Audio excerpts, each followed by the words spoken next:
And good evening, ladies and gentlemen.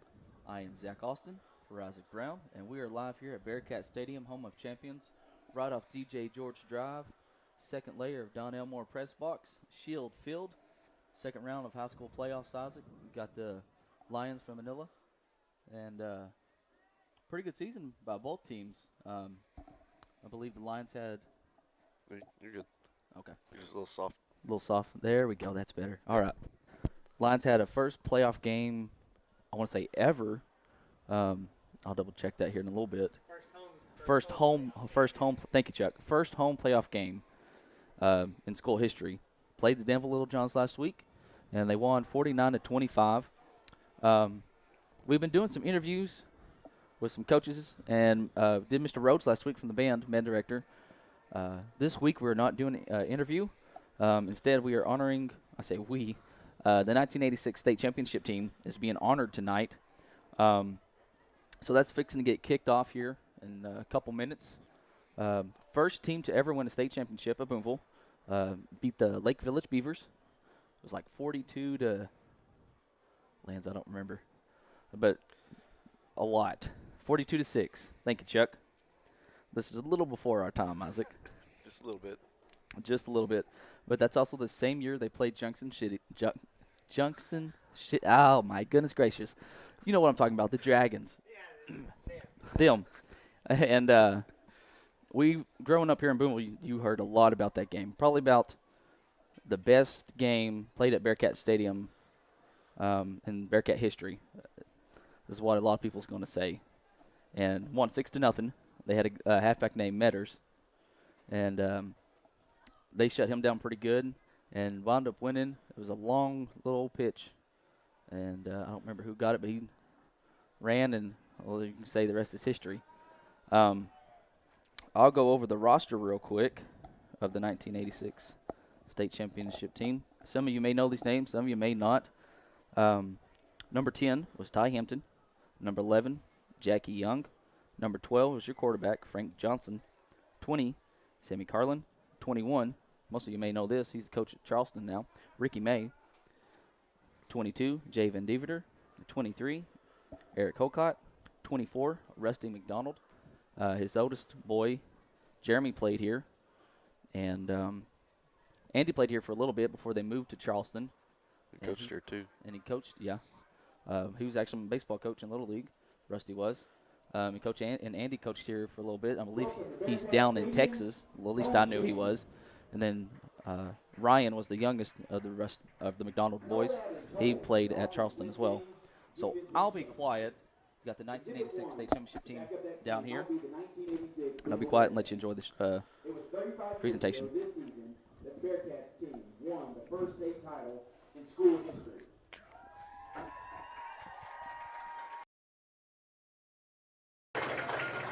Going into their game on October 10th, the 1986 Bearcats had lost 2 straight and were 3-2. At one point, the Bearcats were locked at a 14-14 tie with Mansfield that October 10th. The Bearcats scored the next 28 points and won 42-20. A week later, Rusty McDonald returned 2 kickoffs for touchdowns in a 22-15 win over Greenwood. There would have not been many chances for kickoff returns after that game because the Bearcat defense posted 3 straight shutouts on the way to the playoffs. The shutout streak continued in the playoffs as the Bearcats blanked Berryville without allowing the Bobcats to penetrate as far as the Bearcat 30-yard line. A week later, Junction City was at home of champions and brought a sophomore running back with 1,827 yards in 11 games. He nor any other Dragon would score as the shutout streak reached 23 quarters.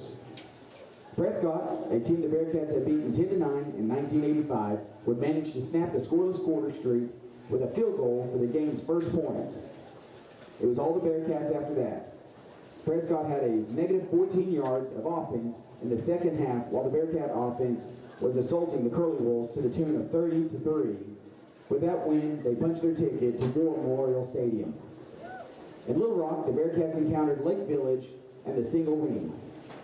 The Bearcats drew first blood on offense as Frank Johnson hooked up with John White for a 51-yard touchdown pass, and it was 8-0. Then came the defense with a highlight reel play with an 86-yard scoop and score, fumble recovery, and the Bearcats led 16-0. At 16-7, the Bearcats got an interception and used it to go up 22-7.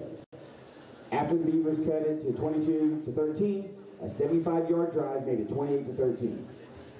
A fourth down stop set up another touchdown, and the Bearcats were well on their way to the school's first state title and a 42-13 final.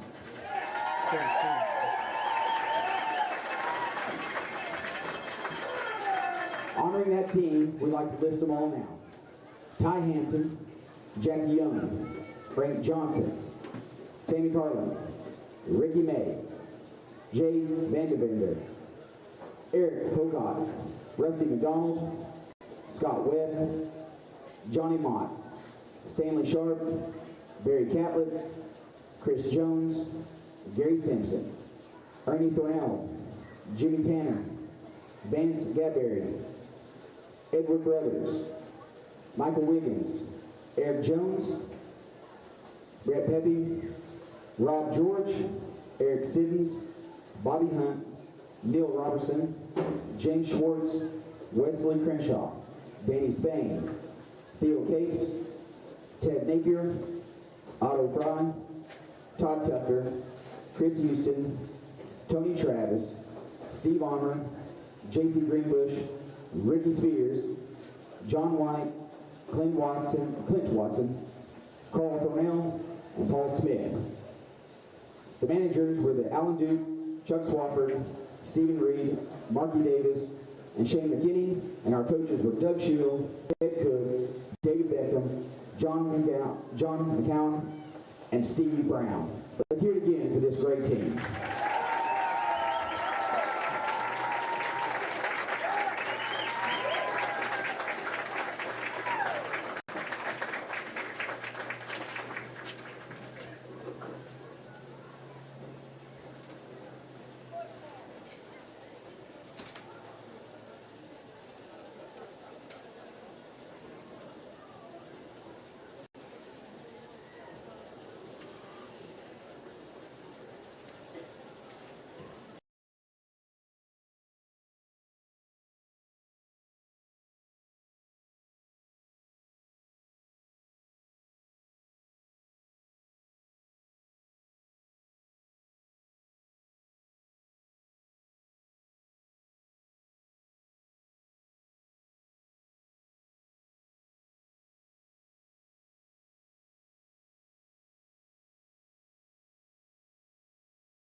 And that was your 1986 Booneville State Championship team.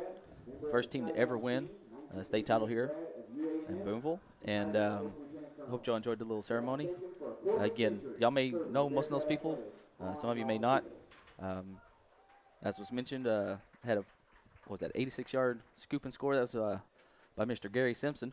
Worked with Gary down there at Rockland. Me and Isaac both do. Yep. And we'll have to give him a hard time about that, Isaac. Yeah. But 28 scoreless quarters, I believe is what they said. That's a lot of scoreless quarters, especially to hold Junction City. I said it right that time. Yep. And, you know, back then, Junction was the team, them and Prescott was the teams really to beat. And that really started a run for the Cats.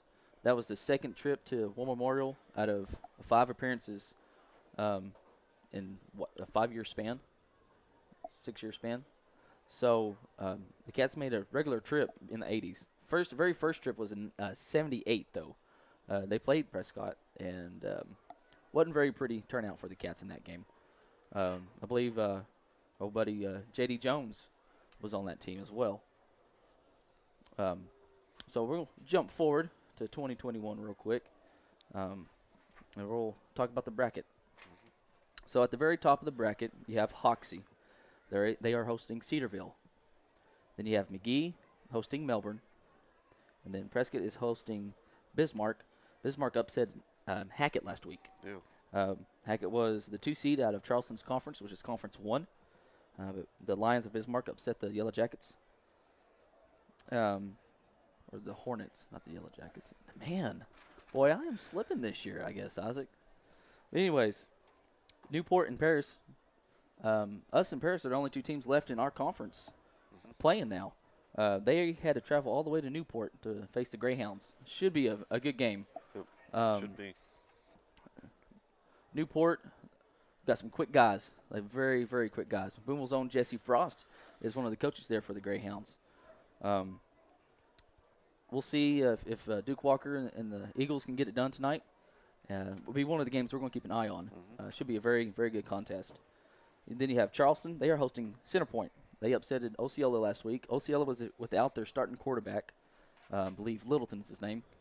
He was out due to injury, and the Knights won. I still think the Knights are probably one of the dangerous in my opinion, the dangerous 4 seed in 3A. Yeah, they had Prescott on the ropes for a little while. Well, actually, for a long while. For a long while, yeah. The Curly Wolves come back and scored 24 points in the fourth quarter, while the Knights, I think they only scored one more touchdown after that. They had a chance to tie the game, and they threw an interception, and the Curly Wolves returned it for a touchdown, and that was the ball game. And then the winner of the Charleston-Osceola game, or Charleston and Centerpoint game, will play either Harding or Rosin. That's being played at Searcy, at Harding University. We'll see if the Wildcats of Rosin can upset Harding. I would say it's kind of a tall task, but you never count out Coach Toddy down there at Rosin. He'll have his guys ready to play, and we'll see the outcome of that game. And then we're playing the Lions from Manila, and best season they've had in a while. First-year head coach, Coach White, done a real good job this year, turning the program around. They're a very senior-laden team.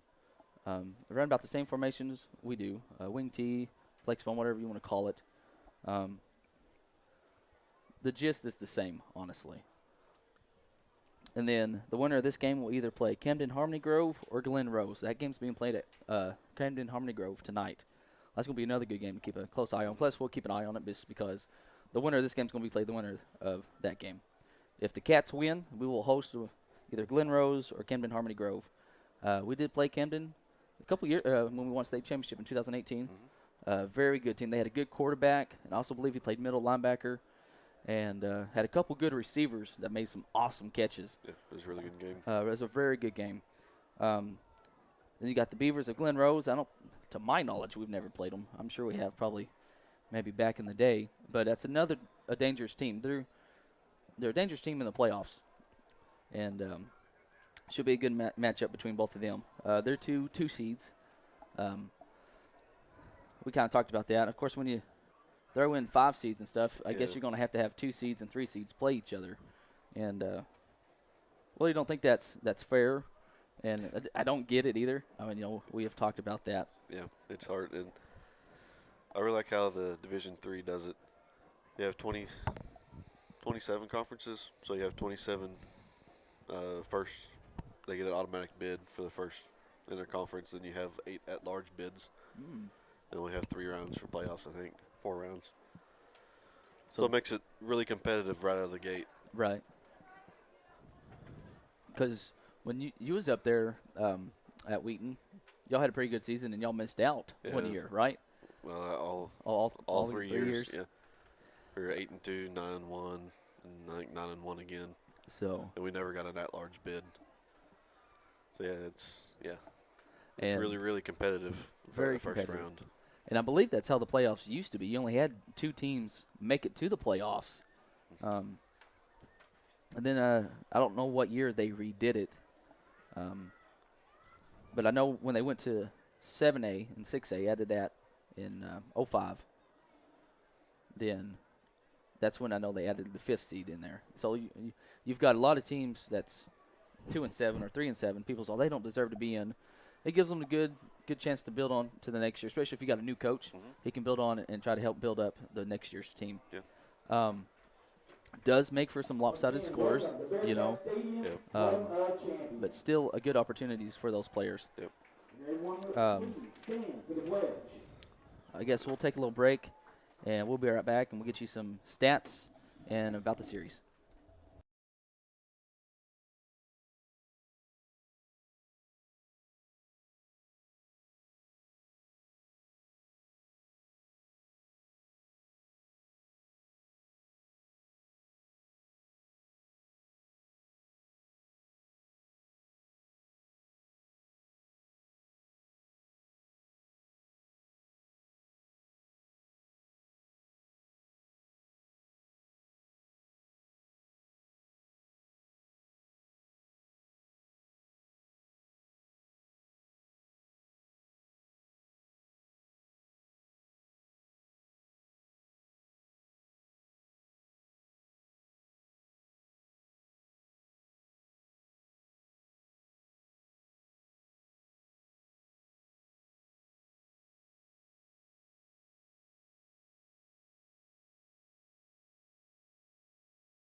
and we are back here at Bearcat Stadium, home of champions. I will say I do want to apologize. My voice is kind of, I guess I'm kind of losing my voice some today. So Isaac may talk a little bit more, so we'll see. Maybe.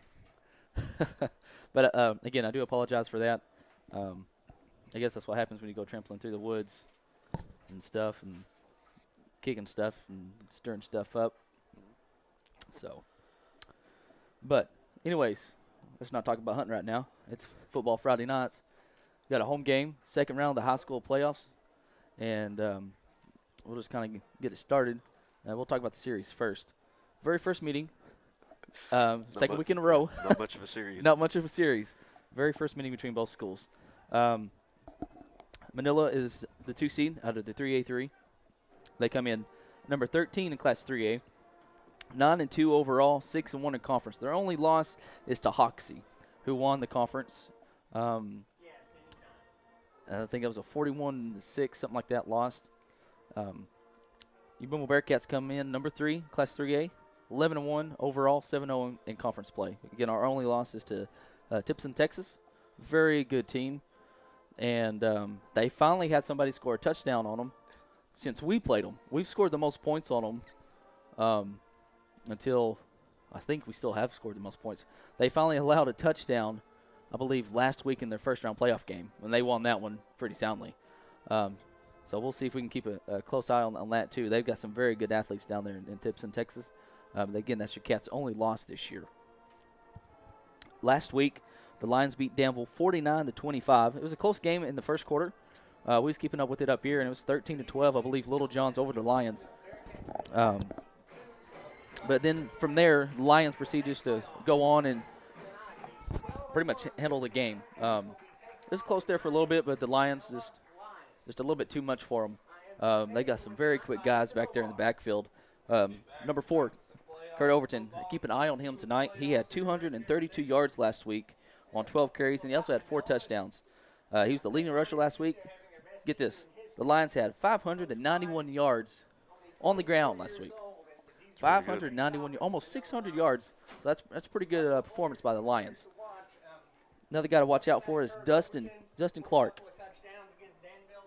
And he's going to be number 2. They'll do a little wildcat formation with him some. But keep an eye on him. He leads the Lions in rushing. He's got 1,037 yards and 13 touchdowns. Now, a guy to watch out for on defense is Peyton McQueen, number 8. He also plays fullback, so keep an eye out on him. But on defense, he's leading the Lions with 113 tackles. So keep a close eye on them. They got some playmakers. They'll rotate some guys in the backfield. You got Dustin Clark and Taylor and Overton, numbers 2, 3, and 4. They'll rotate in at halfbacks. Number 1 is going to be your quarterback for the Lions. That's going to be Miller. Number 8, he's going to be your fullback. That's McQueen. And I believe number 20, Neal, also went in some last week. I tried to go back and watch the game last week just to see how they did against the Little Johns. But as we talked earlier, they'll run the same offense for the most part as we do. Just a little different. Just a different flavor. Different flavor. There's a whole slew to the T family. You got the dead T, and the wing T, slot T, and I mean, you just branch out from there. It's almost like the spread. There's several different forms, but they like to do a little hands off to their halfbacks, fake it to the fullback, let him follow him in the guard, pull him from the backside, and they'll run that to either side. They'll also give it to their fullback up the middle. They'll throw it some. They'll throw a little bit more. I watched a little of the Osceola game. They threw a couple passes in that game. Quarterback's got a pretty good arm, so we'll have to keep an eye out for him. And some stats for you Cats. We'll start with last week's game. We won 49-21 over Salem Greyhounds. The leading rusher last week was Cody Elliott. He had 82 yards.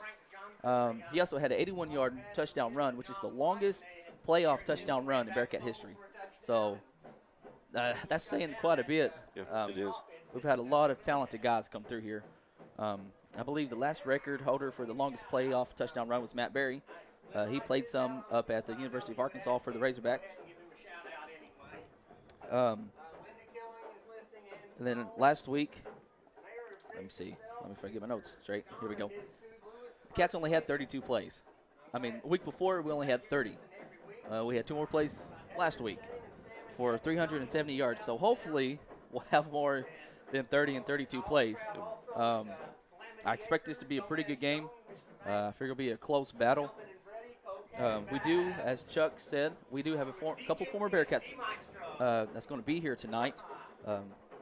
Number 55, Nathan Parrish, and number 56, Brandon Parrish. Nathan's hurt.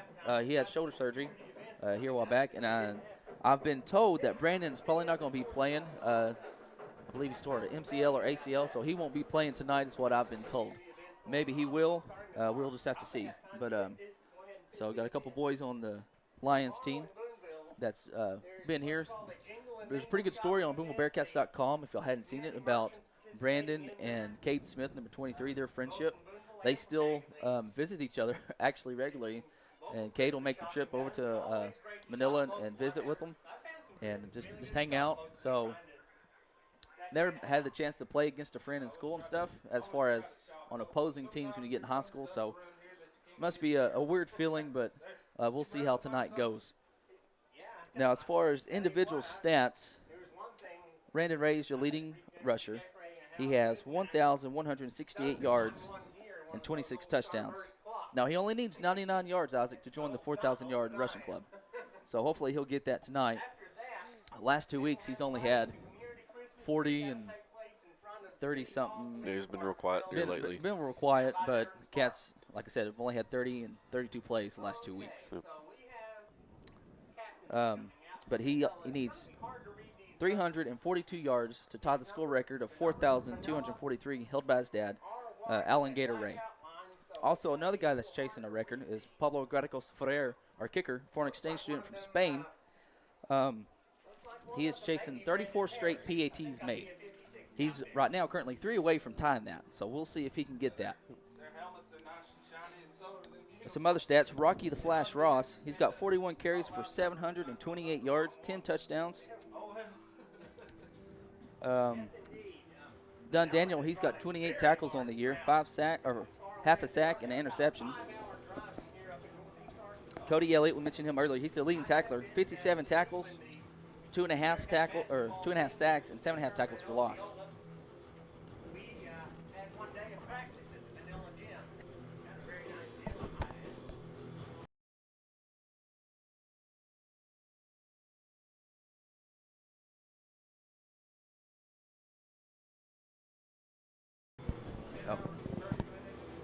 All right, Rylan Ray, he has 102 carries for 795 yards, 12 touchdowns, and 14.5 tackles. Dax Goff has 73 carries for 789 yards and 8 touchdowns. Mason, the Masonator Goers, has 28.5 tackles. Casey Madsen, 32.5, and an interception. Chase Plumell is the leading guy for tackles for loss with 10.5. Some captains for the Lions is 8, Peyton McQueen. Number 1, Tanner Miller.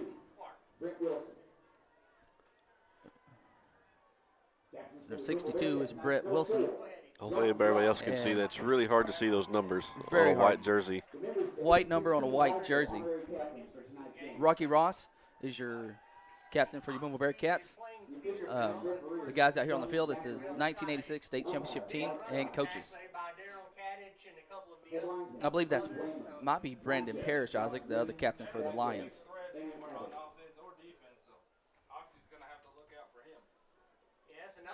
Yep, and that is who that other captain for the Lions is.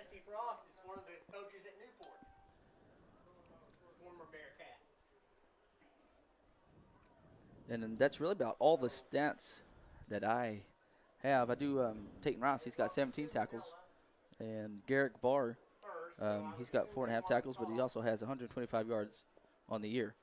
Now that might not seem like much. Who won the toss there, Isaac? I believe we did. Deferred. We have deferred to the second half. We will defend the gymnasium and the junior high, which is the east side, east end zone. And yes, Mr. George is here. His son Rob George was on the 1986 state championship team. Got 2 minutes left to go here until kickoff. I do want to apologize. Been kind of losing my voice a little today. So if my voice cracks or something, I don't think nothing about it. Just to kind of give y'all a heads up on that. But again, the winner of this game play the winner of Camden, Harmony Grove, and Glen Rose. So we'll keep a close eye on that game. I do want to say I got a very special shout out to Uncle Bob. Today's his birthday, so happy birthday, Uncle Bob. Hope it's a good one. So give a very special shout out to him. Also, not yesterday, Wednesday was Coach Jake Fennell's birthday, so happy late birthday to you, Coach Fennell. Well, that's loud. Yeah, they've turned it up a little bit. Just a little. They was trying to get it, make sure it was working last week. I say it's working this week. Yeah, it is. Most definitely. And here come your Booneville Bearcats onto the field.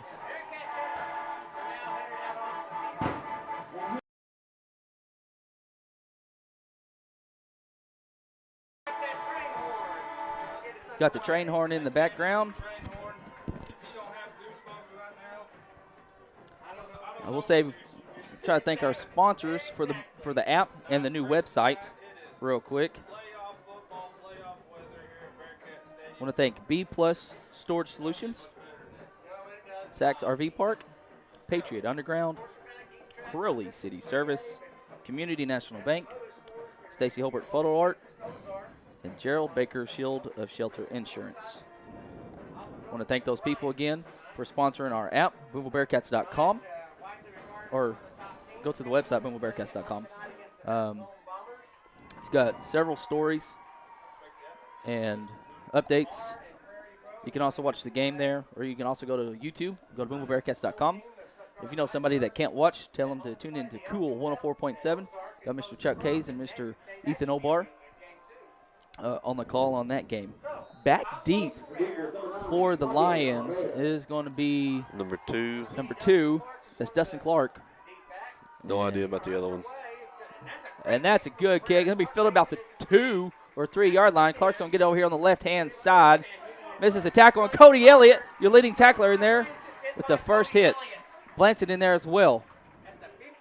So that's going to bring on your Cat defense.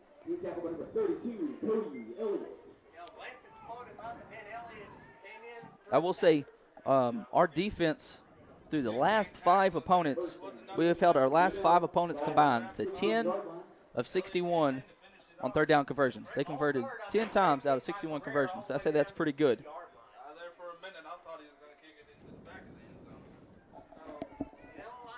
We got 2 receivers to each side, kind of like an I formation. Number 1's going to be a quarterback, and he's going to head it off up the middle. Not much going there. Looks like Rylan Ray on the bottom of the pile, Goff, and Dunn Daniel. Again, the numbers are going to be hard to see for Manila. Got white numbers on white jersey. We will do our best. We do have a running clock going for you. We got the camera hooked up. Hopefully it'll work pretty good. Been having some problems with that. Yeah, it's also got the down and distance and the yard line. It's a little hard to see, but got a guy going in motion, and he's going to get the pitch over here on the right-hand side, and he's going to get maybe a yard, brought down by Randon Ray. That was number 4, Overton, on the carry. Very quick running back, might I add, for the Lions. The dude's got some speed. Watching him last week against the Little Johns. And the clock doesn't have exactly a 1 second refresh rate, so it may be 3 or 4 seconds before it updates. So okay. Just so everybody knows about it. So it's 3rd and 14 from the 12. Their own 12.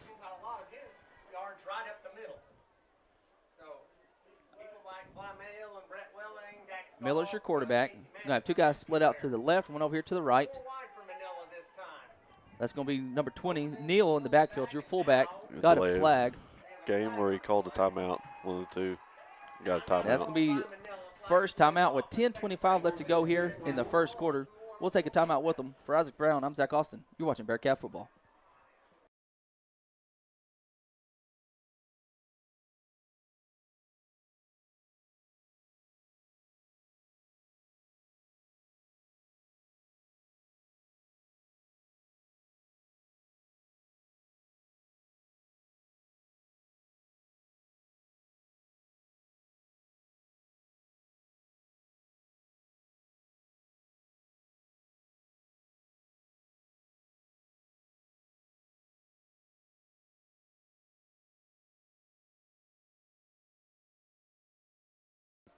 And we are back here at Bearcat Stadium, up top of Don Elmore Press Box, right off DJ George Drive.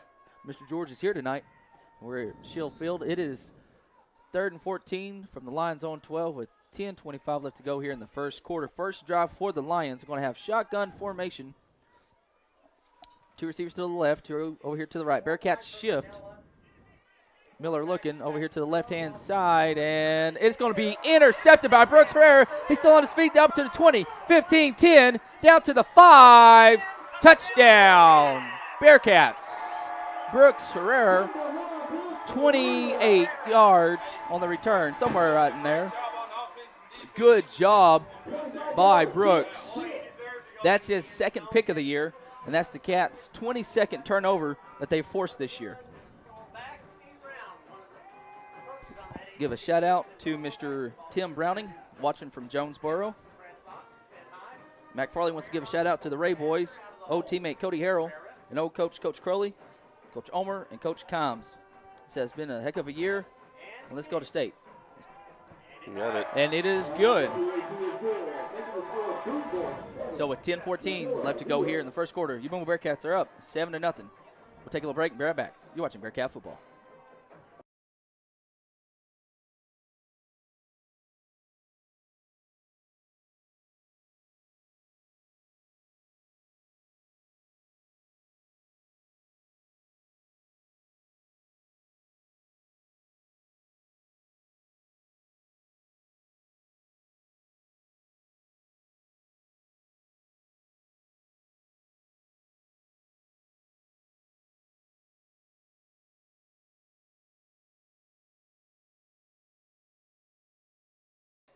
And we are back here at Bearcat Stadium. Just joining us, Cats won the toss, chose to defer, defending the east end zone.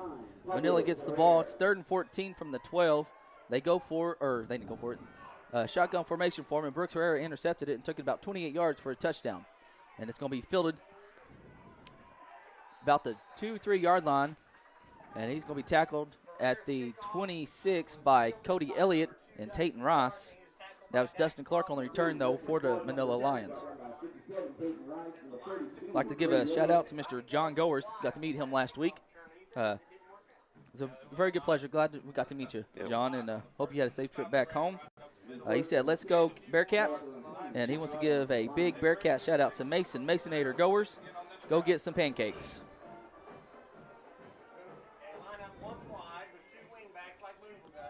And it's going to be handoff over here on the left-hand side. A little stiff arm, and Dunn Daniels is going to take him down for a tackle for loss. That was, I believe, Bishop on the carry. Number 6. So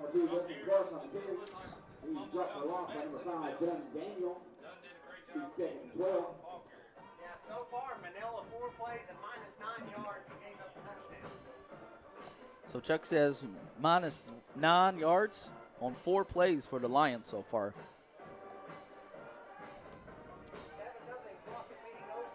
7-0 Miller comes up under center. That's going to be Overton going to motion. It's going to be handoff to your fullback right up the middle, and Dak Scoff says hello and welcome to Logan County. That was Brian Neal, number 20, your fullback there on the carry. And that's, yes, as I said, that's got to be a Black Dog Hit of the Week nominee.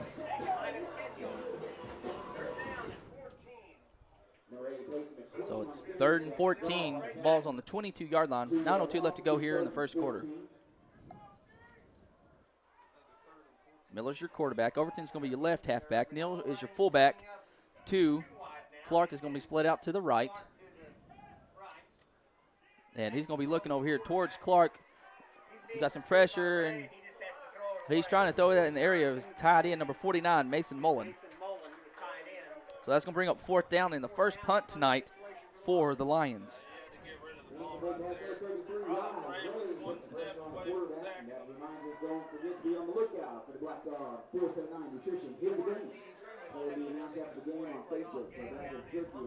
I'd like to give a shout out to Faith and Maddie Means.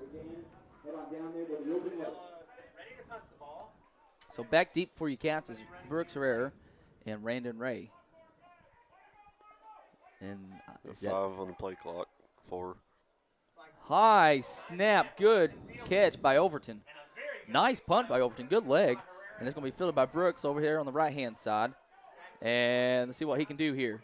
He gets maybe 4 yards as he's going to be tackled at the 49-yard line.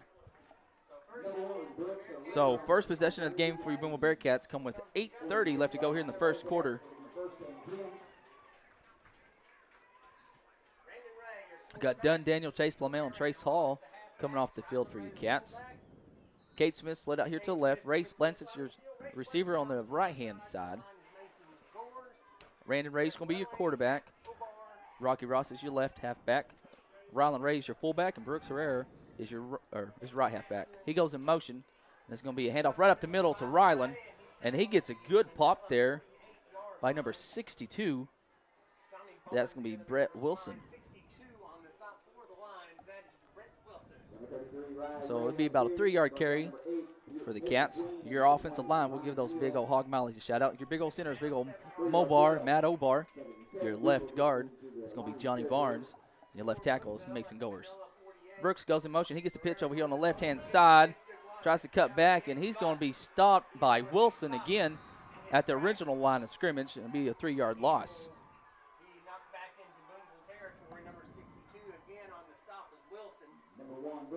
Your offensive line on the right-hand side, number 55, your right guard is going to be Brett Welling, and your right tackle is Casey Manson.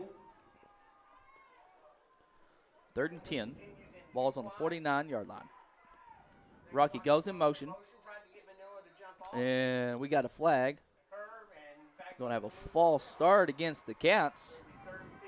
And I will say, Isaac, Manila's got a pretty good crowd. It's about a 4.5-hour drive. And they've got a pretty good crowd with them tonight. They traveled a lot of people over here. Their stand is almost entirely full. Yeah. Give a shout out to them and Coach White. First season coaching at Manila. First head coaching job, I believe. And he's doing a real good job. But it's 3rd and 15 for you Cats. Brooks goes in motion. It's going to be handoff over here on the right-hand side to Rocky. And I was kind of waiting for a face mask, but anyways, 4th down. We may have a little defensive battle here, Isaac. We'll have to see. Cats shut out on their first offensive series. So Rylan Ray's going to be doing the punting. He's averaging about 39.5, 40 yards on his punts. I believe that's Clark, number 2, back deep for the Lions. Looks like Manila's coming after it, and they are. High punt, and it's going to be off the side of his foot, probably about the 30. We'll see where he marks it. Oh. Well. Okay. At the 31. Oh, I thought.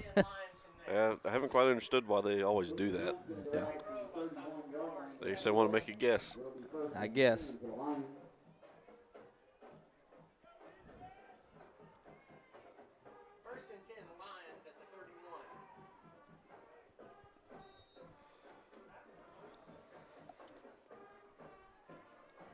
So this is going to be the 3rd possession of the game for the Lions. 2 receivers over here to the right. Miller's going to be your quarterback. Overton goes in motion, and it's going to be head off to your fullback, Neal, up the middle. He's met by Dax Goff again at the line of scrimmage. Sort of like a little trap there. Yep. Trying to sneak it in there. They'll do that. They'll run that, Isaac, and then they'll fake it to him and give it to Overton. At least that's what they was doing some last week. Give it to Overton coming behind him. I mean, it's sort of what we do with, our counters and what we used to do with crossbuck, because our trap was off the crossbuck action. I love crossbuck. Overton goes in motion, resets, and it's going to be a handoff to Clark on the left-hand side. He's going to have a first down, and he's going to be tackled by Trace Hall. First down of the game for the Lions. Good run. And that's the first big positive play the Lions have had tonight. That really either team has had tonight. But they have had, this is their 3rd possession. This is their 3rd possession. So they've got some kinks worked out, I'm sure, by now. First time they're in Bearcat territory. Ball's on the 42-yard line of the Cats. 5:33 left to go here in the first quarter. I mean, they've seen at least 10 of our defensive plays, and we've only seen 4. 3. Yeah, so that helps a lot. It helps Play quite a calling. bit. Miller's your quarterback. Clark goes in motion. It's going to be handoff to Overton over here on the right-hand side. And he's going to get 6, 7 yards there on the carry. I think they got away with a hold there. Yeah, I think so too. Tackled that guy.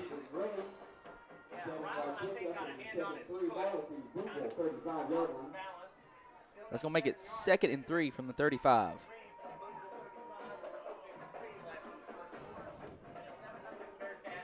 We really hadn't played a team that pulls a lot. No, we really hadn't. It's either been passing or kind of running up the middle. So it's a little bit different 71's for going to everybody. pull, probably. No, wrong side. And it's going to be head off to number 8, your fullback. That's going to be McQueen. Again, him and Hill will rotate in and out at fullback. They rotate a couple guys in there. Those 2 guys in at fullback. Rotate a couple guys in and out at halfback. So like to keep their backfield fresh. Smart move by Coach White. Always have some guys fresh. That way when you wear the defense out, you're good to go.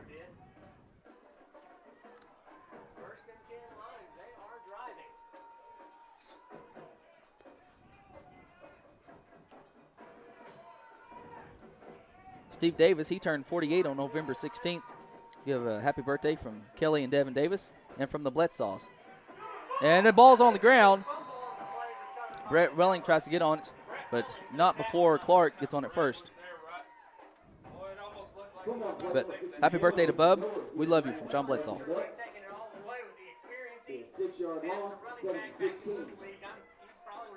Jacob, what? So that's what happens when you follow the pulling guard. That's what happens.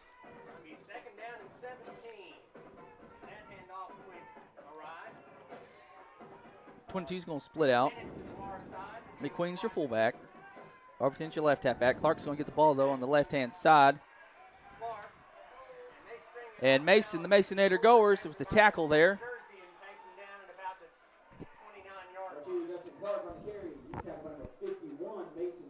He gets a couple yards gain there. Close, almost back to the original line of scrimmage. Yep.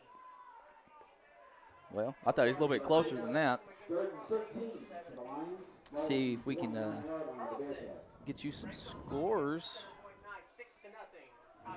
Charleston is up 6-0 over Center Point right now.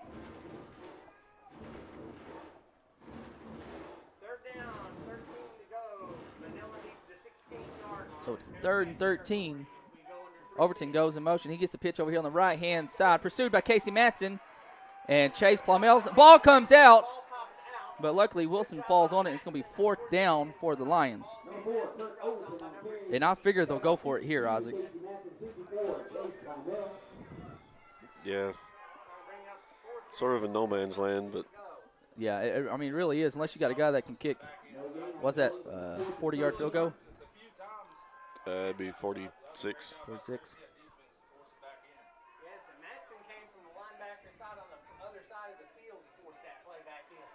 Yeah, that's right. Yep. So it's 4th and 13. Miller comes up under center. And he's going to pass. He's going to look and tipped. Incomplete. That's broken up by Peyton Tatum.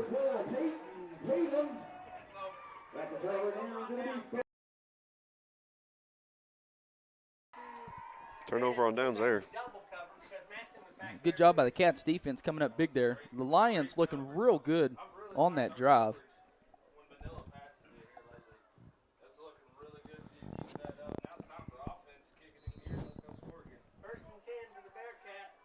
Looks like Dunn Daniels going to be your tight end on the left-hand side.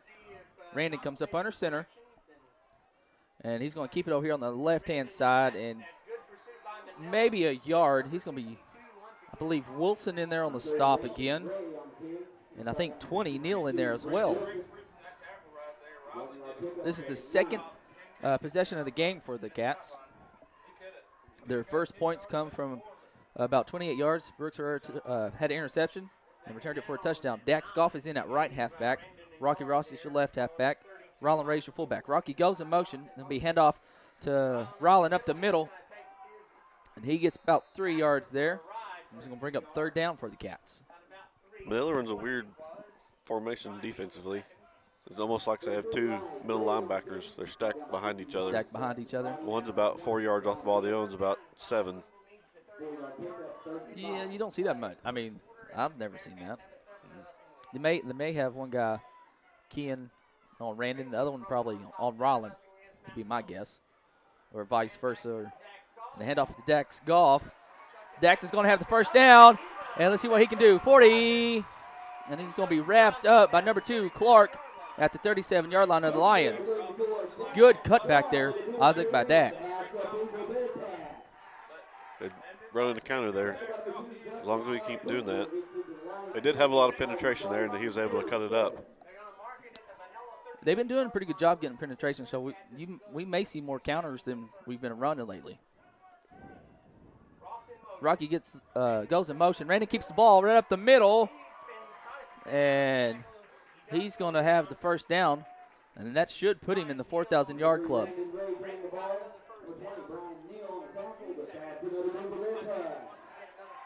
Or I'm not. Go a little quick I'm here. not.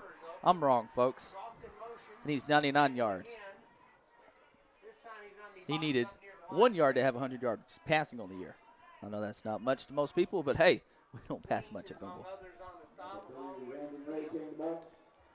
See, I don't think they're going to run another play.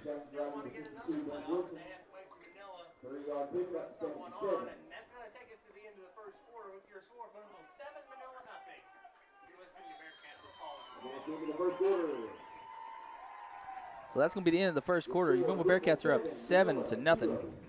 We'll take a little break and be right back. You're watching Bearcat football.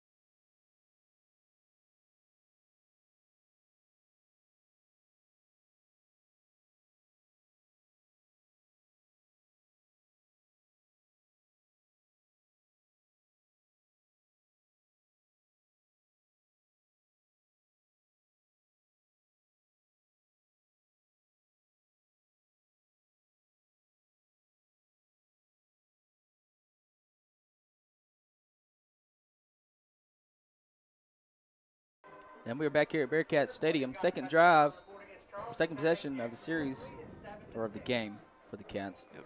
It's one of those nights again, I guess. Hand off to Rocky Rosalo, a hurdle there by him. And number 8 and number 49 in there on the stop. That's going to be McQueen and Mullen. Bismarck is up 8-0 over Prescott. That's early in the first quarter. And Darden, Ozark, and Crossett is tied at 7-7. Center Point's up over And Charleston. Center Point is up over Charleston 7-6.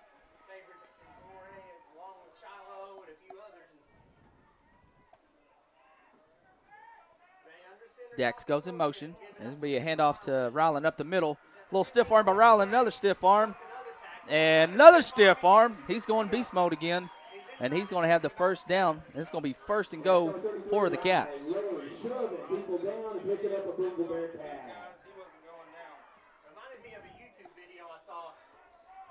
About fourth or fifth grader somewhere hitting 6 stiff arms on the same play. Yeah, I've seen that video.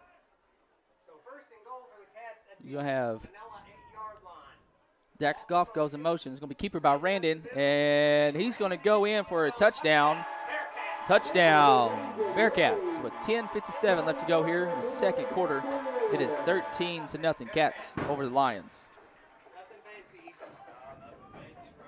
Brandon followed his lineman in his lead blockers right up the middle. Now got a score now on Glen Rose and Camden Harmony Grove. They go to the second quarter and they are still scoreless. Herrera kicking point after out of the hole of Herrera. Kate Smith is the long snapper. So Brooks Ferrer's going to do the holding. Kate Smith's going to be the long snapper. Pablo Gradicos Ferrer's kick is up, and it is good. He just needs one more to tie the record of 34 consecutive or 34 straight PATs. That is held by Alan Gator Ray. And we'll take a little break, and we'll be right back. You're watching Bearcat Football.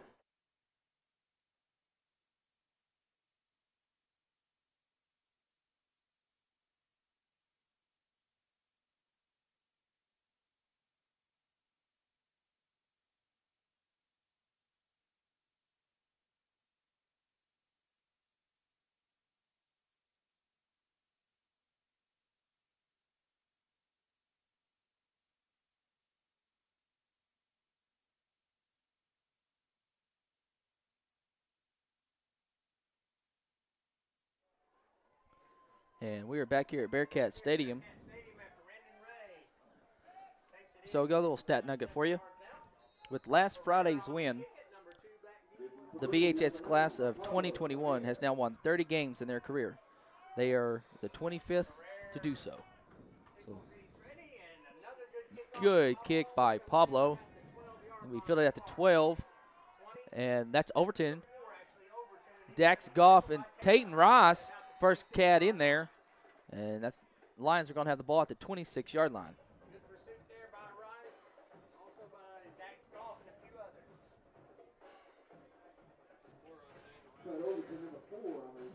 So we do want to apologize if the screen's a little blurry or anything. Camera's good on our end.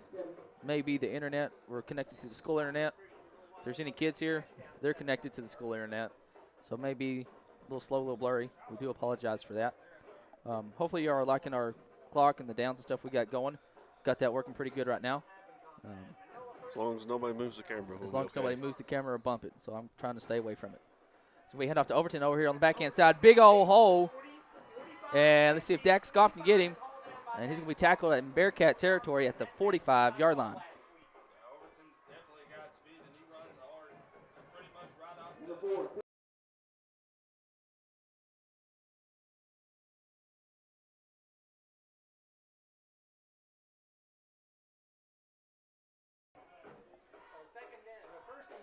So big run by Overton.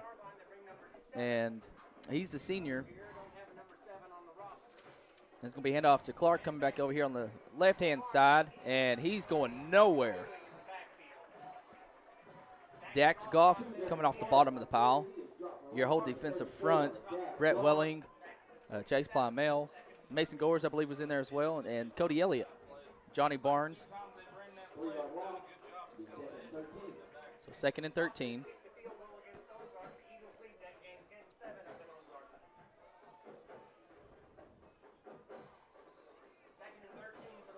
So Miller comes up under center. And it's going to be a little reverse to Overton. And he's going to be met by Dax Goff. And boy, Dax is having himself a pretty good game so far tonight. And that's going to put the Lions back in their own territory at the 45-yard line. Let's see. Robertson is up 14-0 over Pocahontas in 4A, and Stuttgart and Elkins is in a close one, 14-7. They're still tied. And Glen Rose and Kempton Harmony Grove still tied at 0 in the second.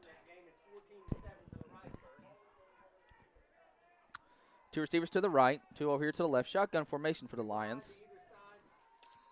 And we're going to have a timeout by the Lions. That's their second timeout of the first half. We'll take one with them. For Isaac Brown, I'm Zach Austin. You're watching Bearcat Football.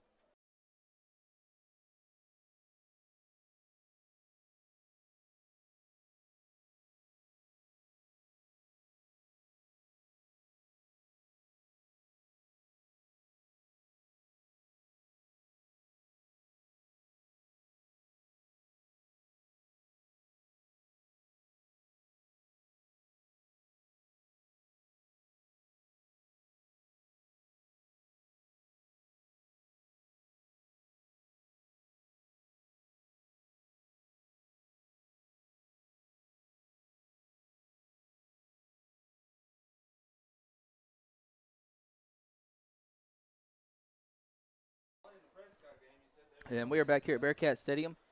Crossit has scored again. It's 17-7 Crossit over Ozark. That's being played at Ozark. Shotgun formation. Miller pass in, And did it that? Let's see what they call. Let's say incomplete. Randon had 2 interceptions last week. He's got 4 on the year. Very, very close. So that's going to bring up 4th down for the Lions.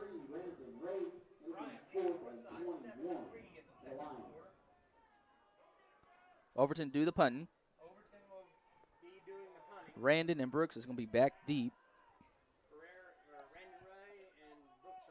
Got a couple guys coming in late.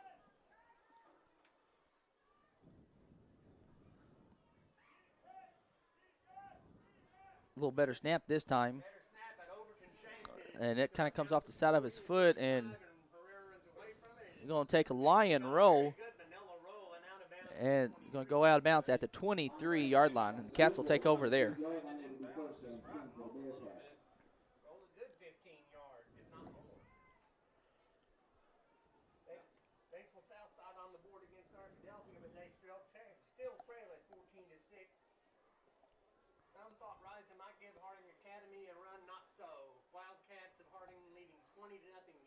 Wow, yes. Harding is up. Chuck said 20-0 over Rising. That's being played at Searcy. And it's going to be a handoff to Rollin, left-hand side. That's McQueen on the stop, and number 3 in there, Taylor.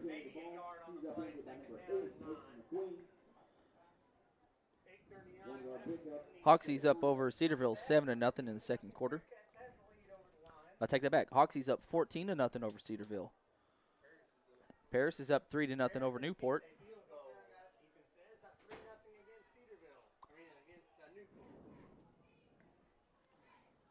They tried to get Manila to jump. Manila didn't bite on the hard count. Rocky goes in motion, and then Randon's going to have the keeper on the right-hand side. McQueen on the little stop. Yeah, he was really close to breaking that. Yes, he was.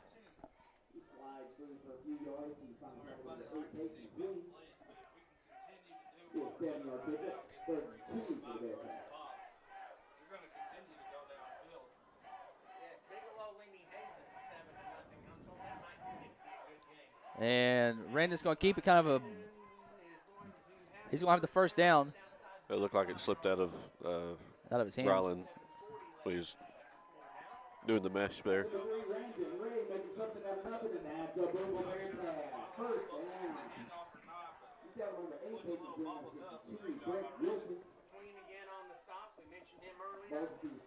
So Lonnie Bonham, he's a former Bearcat, and he's always watching from up at Warwick, Rhode Island. But he wants to give a shout out to the tackle that played beside him. I'll give it after this play. And it's going to be a pitch over here to Rocky Ross on the right-hand side.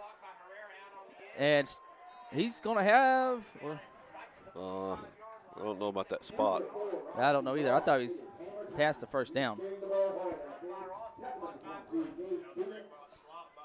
But Lonnie Bonham, he wants to give a shout-out, a late Veterans Day shout-out to the tackle who played next to him on the 1964 Bearcat team, Bernie Satterfield.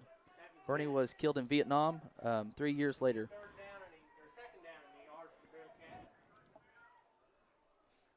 So second down for the Cats, and it's going to be a keeper by Randon. He's got the first down. Believe that was 62 Wilson on the stop again. He picks up the Booneville Bearcats. First down. Tackled by number 4.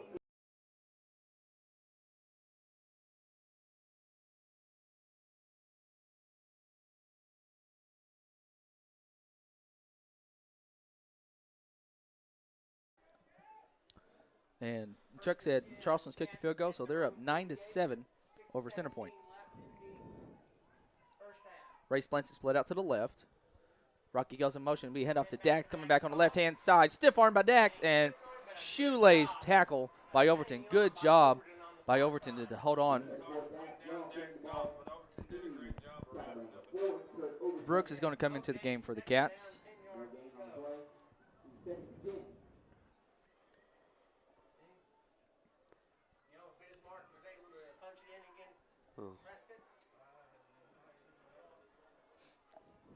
So it's second down for the Cats on their own 48-yard line. Pitch over here to Rocky on the right-hand side. Good hit by Brooks. Up over to the 30, 25, 20, 15, 10, 5. Touchdown, Bearcats. Rocky Ross, 52 yards. Good job blocking by Brooks Herrera. If he didn't get that right there, Isaac, he would have got stopped. Plain and simple. Yeah, we've had trouble blocking on the edges here lately. They did a good job of getting the block there. So this point after attempt will tie Pablo with Gators' 34 straight PATs.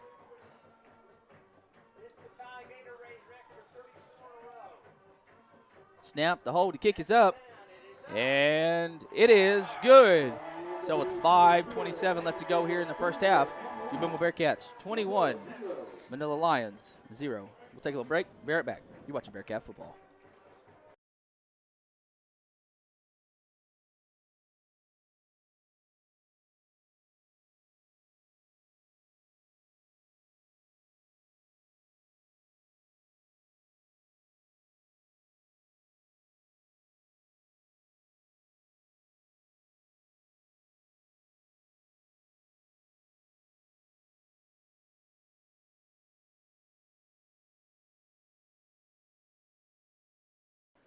And we are back here at Bearcat Stadium, right off G.J. George Drive. For Isaac Brown, I am Zach Austin.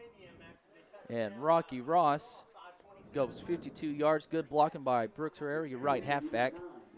And Pablo Gradicos Ferrer to do the kicking off for the Cats. He also tied Gators' 34 straight PAT record.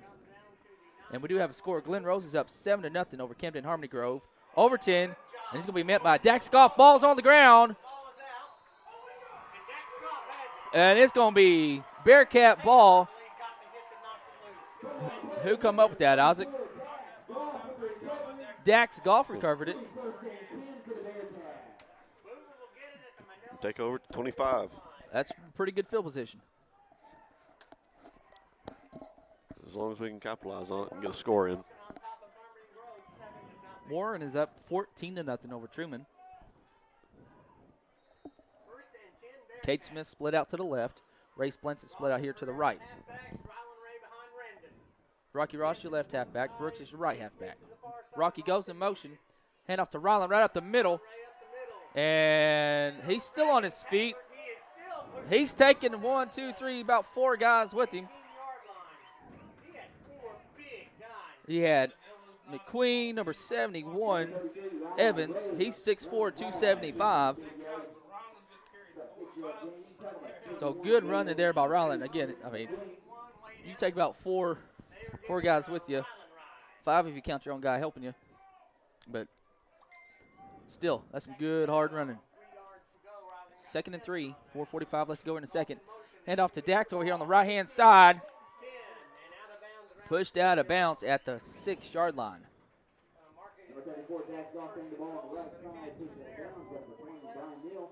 That's a Booneville Bearcat. First down.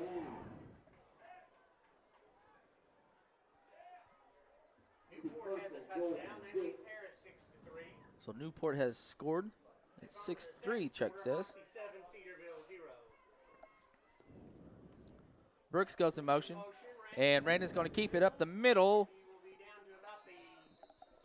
Let's see where they spot it. About the 1. About the 1.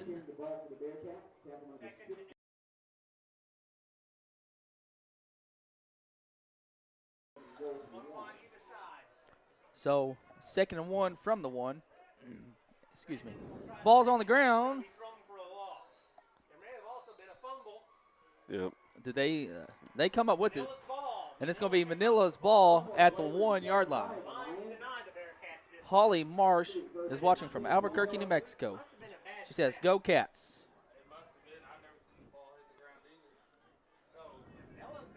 So the Lions defense comes up big.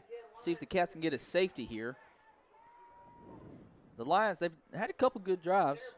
Just kind of shot themselves. I say shot themselves in the foot. Just had a couple actually tackle for losses. Is what's hurt them. Honestly, they really hadn't shot themselves in the foot at all. Just good pursuing by the Cats defense. We'll see what we can come up with right here. Overton goes in motion. Be hand off to, right up the middle of McQueen. And let's see. They say he's going to be at the half-yard line now. Half-yard line. McQueen got the ball. Chase Plumell and Dax Goff in there. So it's 2nd and 11 from the 1. They must have had the ball at the 2. I think it was about the 3. About the 3, okay.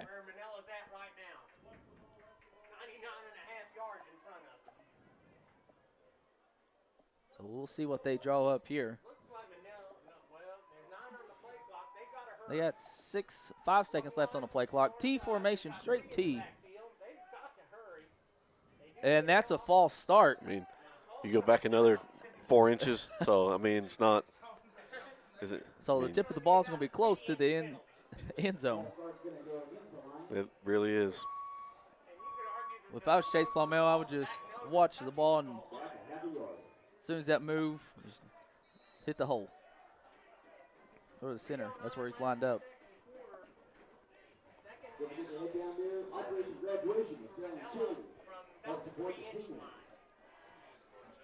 Got 13 seconds left on the play clock. The Lions taking their time. T formation again for the Lions. And did the ball come loose, or I don't know what happened. They had to have. So it's going to be a timeout by the Cats. And we'll take one with them. It's 21-0. Cats over the Lions. We'll take a little break and be right back. You're watching Bearcat football.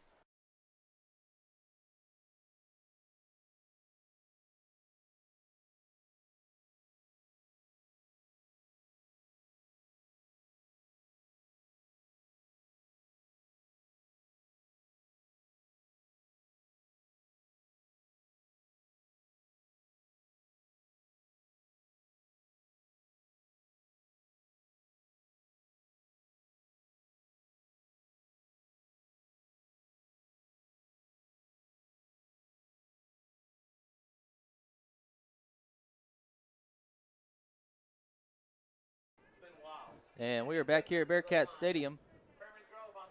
Cats get the ball after a fumble on kick return by the Lions. Go down to about the 2 or 1 yard line. We fumble, they get the ball.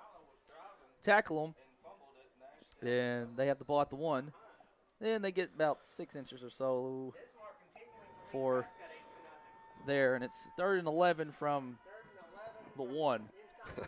It's inside the 1. And it's going to be pitched over here on the right-hand side.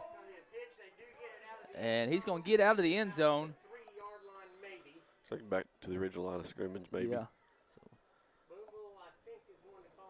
looks like the Cats are going to take another timeout. We'll keep it here. We'll give you some scores. Center Point has gone up. They're up 14-9 over Charleston right now. And Prescott just scored. It's 8-8, Prescott and Bismarck. That's in the second. Glen Rose has scored again. It's 14-0 Glen Rose over Camden Harmony Grove. And Harding is adding to their points. It's 34-0 Harding over the Wildcats of Rison. That's in the second. Let's see. Check the bigger schools. Prairie Grove is up over Lamar 14-0. And Shiloh is up 7-0 over Ashdown. Greenwood is up 21-0 over Mountain Home. Poyen is up 24-6 over Dirks. So Overton's going to be punting. He's going to have to watch his footing. Or a bad snap. Potentially. Yeah, he's right there on the back of the end zone.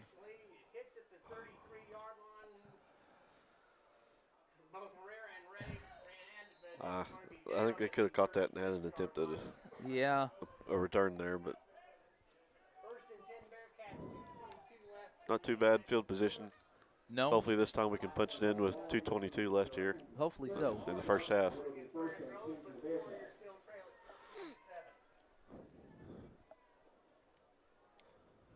There's 2:22 left to go here. Again, do want to apologize. I'm kind of losing my voice some today. So Brooks goes in motion, and it's going to be handoff to Ryland up the middle. Just a whole bunch of Lions. Wilson and McQueen coming off. Got a flag coming in there late. I don't know what the flag was for. That's thrown by the side judge on the far side. Pointing towards the Booneville Pointing there. against us. I know Brooks was pushing some guys off of Ryland, so I don't know if they're calling that or if there's something else that happened that we didn't see. Good possibility. Personal foul against the Cats. So that'd be a 15-yard penalty against the Cats.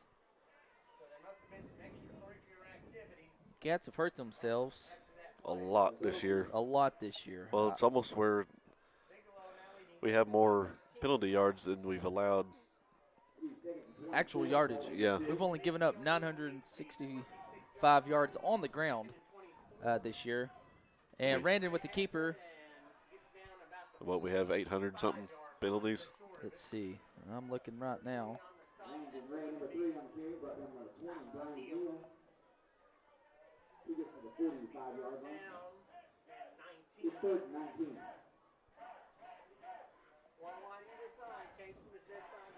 Long third down here.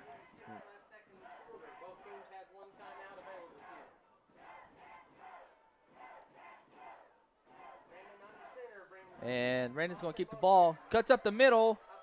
Dives forward. And he's going to be tripped up about the 36. Looks like 37 is where the side judge is marking. About the original line of scrimmage. Yeah. So fourth down. Would it not be third down? Or is it lost it down on that penalty? It wasn't. It shouldn't have been lost down. They didn't declare it was a dead ball foul, so. I guess I wasn't paying attention. Close attention. But the Cats, before this game, have 847 yards in penalties in 11 games. So that's quite a bit. There's only about 100 yards difference between how much we've actually given up and how many penalty yards we've had. Yeah.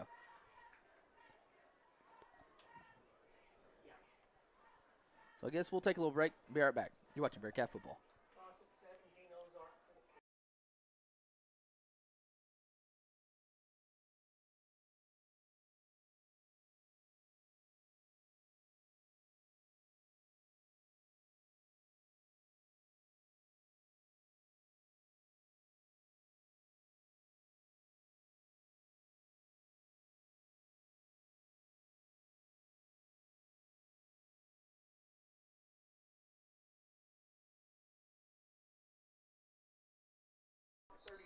And we are back here at Bearcat Stadium. It's 4th and 10 for the Cats. 52 seconds left to go here in the first half. Ball's on the 37-yard line of the Lions.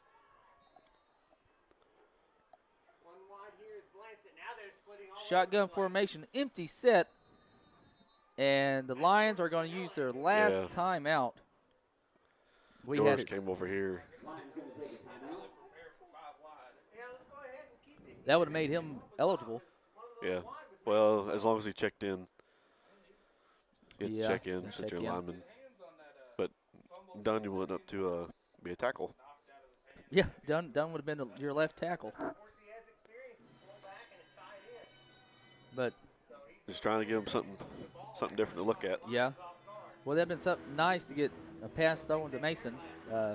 He was fullback in junior high, moved to tight end in high school, and then senior year, him and Casey Manson, they were both tight end. Casey spent some time at fullback last year too, but him and Casey both played tight end, both your linebackers last year as well. But they needed some guys on the offensive line. Moved Casey to your right tackle and Mason to your left tackle.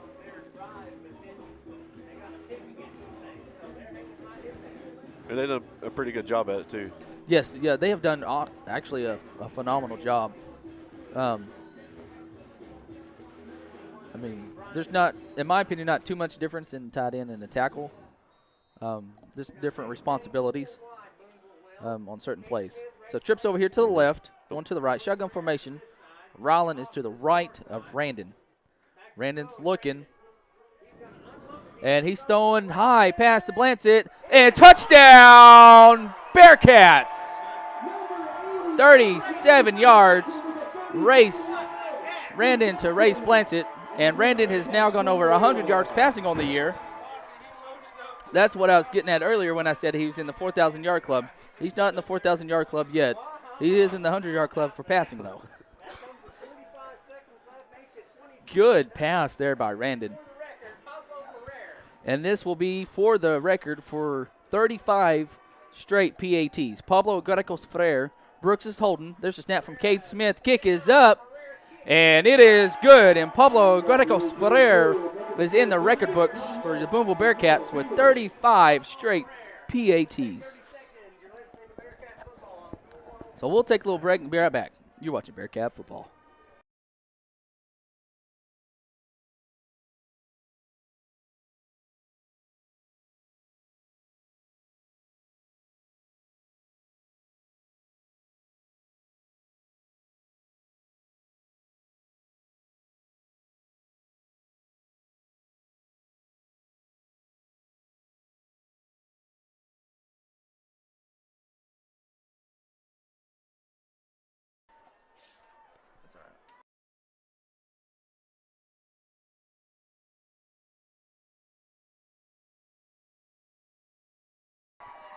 Center Point has scored. It is 21-9. Center Point over Charleston. Here is Pablo to do the kicking. Give a shout out to Pablo's mom and dad watching all the way back in Spain. Here's Pablo's kick. And we're going to have offsides against the Cats. Re-kick it here. Yep. Pablo did have 2 tackles last week.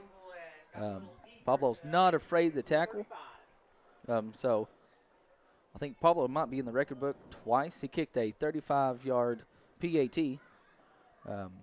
which talking, and from what I was heard, is the longest PAT attempted.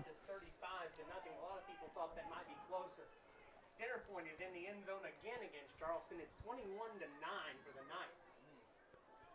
And Harding is also in the end zone again, 41-0 against. And again, Prescott has scored, and it's 15-8. Prescott over Bismarck right now. Overton has it over here on the left-hand side, and Race Blancett on the stop by the Bearcats. Who else?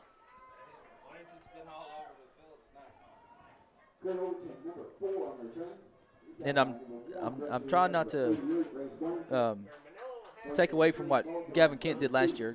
You know, Gavin's in the record book as well, so we go from one good kicker to the other. Gavin set the record for the most PATs, and I do not remember off the top of my head, to be quite honest with you. It's a lot.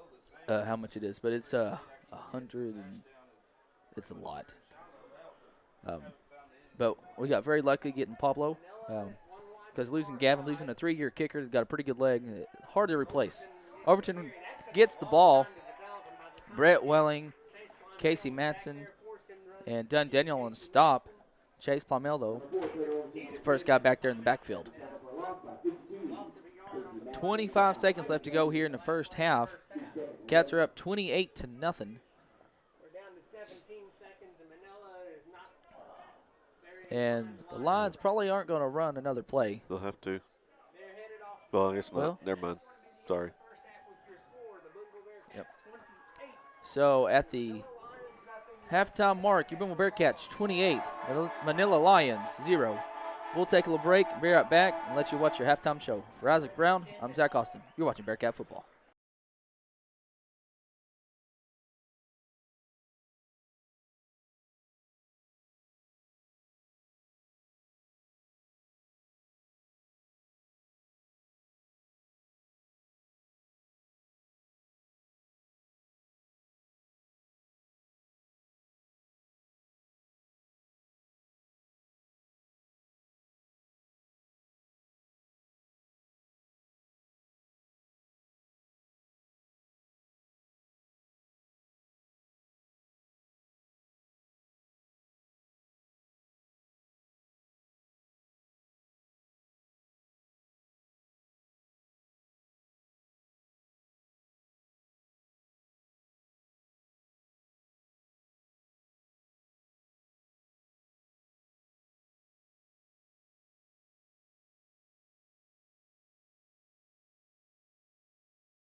1.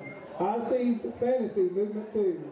C, Shanty Battle, and Movement 3, Parrots of the Caribbean.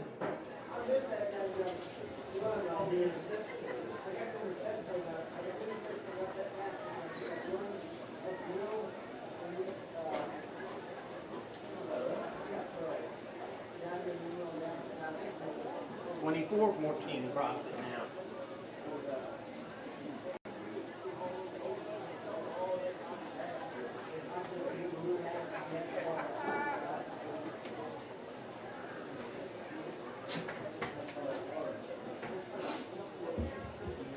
Drum major, Ian Shackelford, is your band ready? You may embark on our halftime adventure.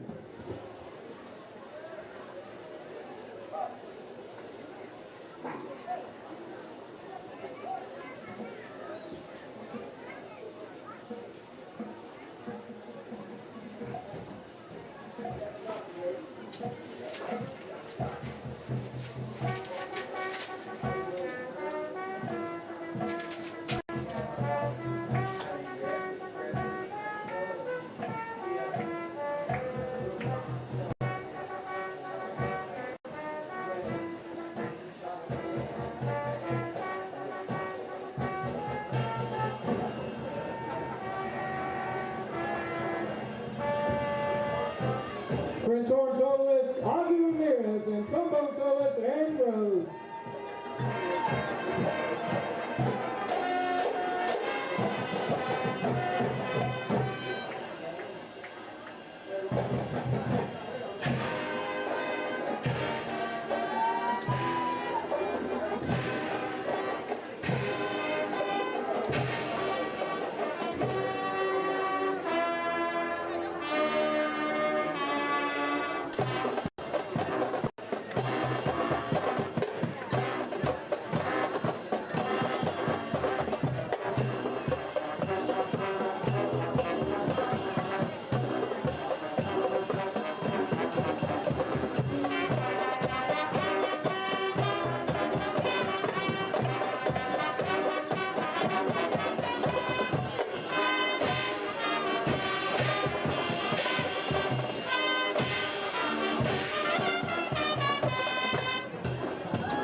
27. Fumble by Manila. Resulted in another touchdown. And Ross with 58 yards to the house. 28-0 Bearcats lead. Not mention the play of other schools going on at BHS this week.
The Booneville Bearcat Marching Band. The band's under direction of directors Brian Rhodes and Angela Rhodes, and color guard sponsor Karen Goff. These remarkable musicians recently competed at War Memorial Stadium on November 1st at Arkansas State Marching Competition, where they earned the third place bronze medal. Way to go, Bearcat Band. Enjoy the rest of the game and go Bearcats!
And we are back here at Bearcat Stadium. You got about 4 minutes and 50 seconds left until the start of the second half. And Cats are up 28-0 over the Lions from ouch. They're not from ouch. But the Lions from Manila. Manila, yeah, there you go. And yeah, I was calling it Molina a couple weeks ago. So anyways, So let's get started on the stats, shall we? Lions have 22 plays for 49 yards, 11 minutes and 38 seconds time of possession. Have 18 rushing attempts for 49 yards. Let's see. They have 2 turnovers, 1 fumble, 1 interception that was returned for a touchdown. That's how the Cats got on board to start the game. They are 1 of 5 on 3rd down and 0 of 1 on 4th. Let's see. Says they have a penalty for 0 yards. I don't know what penalty that'd be. It's down here at like the 6-inch line. That's right. I guess you can give a penalty in Yeah, well, half a yard. yeah. Lowest he can go is probably a yard. Yeah. The Booneville Bearcats have 26 plays for 224 yards, 11 minutes and 43 seconds time of possession. 25 carries for 187 yards. 1 of 1 passing for 37 yards. That was the touchdown over here to Ray Splancett.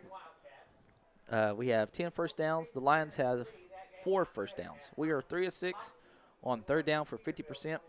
We are 1 of 1 on 4th for 100%. We have 3 penalties for 25 yards, 1 punt for 22. They have 3, averaging about 34 yards. Leading rusher for the Lions is going to be Overton, number 4, 6 carries for 25 yards, followed by number 2, Dustin Clark, with 23 yards on 6 carries.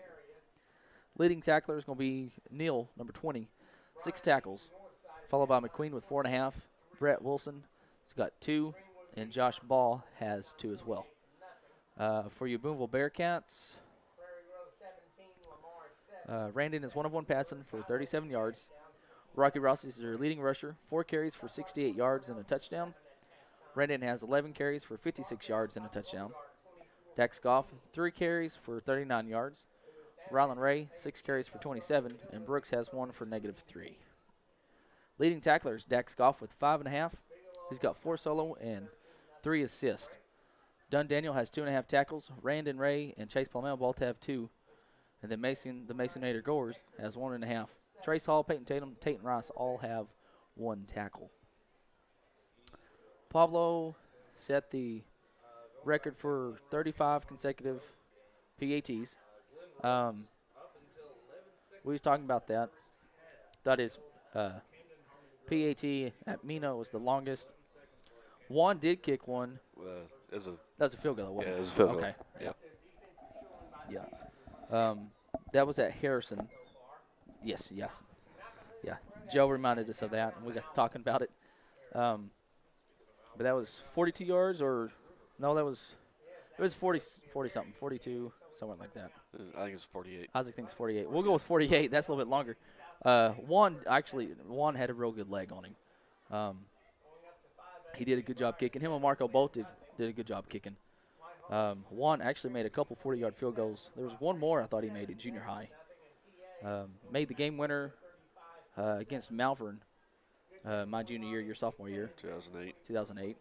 With 0.3 seconds. Got to travel to Osceola. First time the Seminoles and the Bearcats played each other. Cold. Very cold. So cold the band didn't play. Water was froze. I know all you folks want to know that. But luckily the Cats did get some redemption last year when the Cats and the Seminoles played, and won. Was it 10-3, I believe? So series on that between Osceola and Booneville's tied at 1-1 now. This is the very first meeting between these two teams. Do have a score though. Newport and Paris. Newport is up 14-10 in the 3rd quarter. Let's see. Hoxie's up 21-0 at halftime over Cedarville. McGee's up 21-7 over Melbourne. That's at halftime. And then at halftime, it's kind of surprising to me, Isaac. Prescott's up 15-8 over Bismarck. Well, I mean, as we've seen, Prescott didn't play center point very well. Maybe they're not having a good night. Yeah. Coaches going to have to come out and get on them to them at halftime. Let's see. McQuarrie in 2A, they're beating Mount Ida 36-0. And Quitman has beaten East Poinsett County 7-6.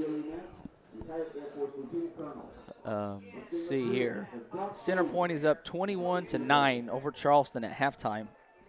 And at halftime, Harding was up 48-0 over Rosin.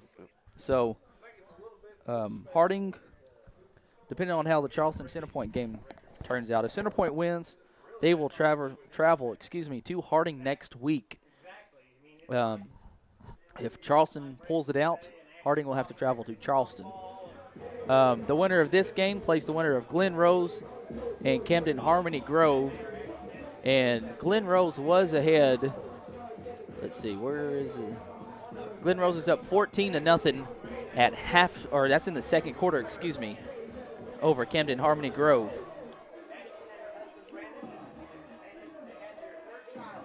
And did I say McGee is up 21-7 over Melbourne? McGee and the Melbourne winner will play the Hoxie Cedarville winner. We'll take a little break, be right back, and we'll get started with the second half. You're watching Bearcat football.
And we are back here at Bearcat Stadium, home of champions.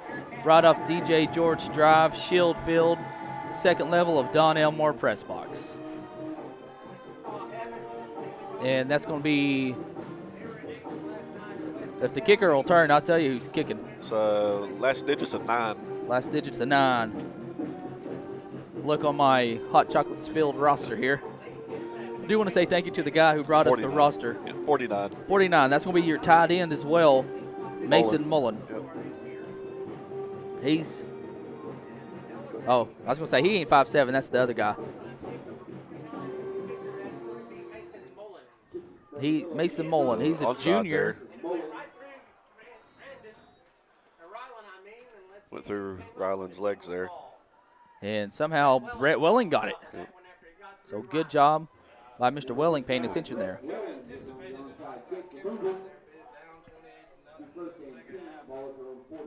I mean, if I was Coach White, I'd have done the same thing. Down 28-0. You've moved the ball. Really good. Really good, honestly, on a couple drives. And then you get a couple tackle for losses. It's kind of hurts you. They really have not shot themselves in the foot. It's going to be right up the middle of Ryland, and he's thrown down for a first down. I believe by number 20, that's going to be Neal. Give a shout out to Dummy Shepard watching from the Sugar Grove area.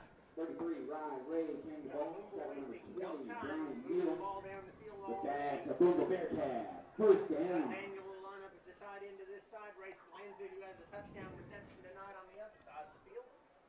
Give a shout out to Philip Robertson and all the guys from O'Reilly's Auto Parts. They say go Cats. And it's going to be a keeper by Randon, still on his feet.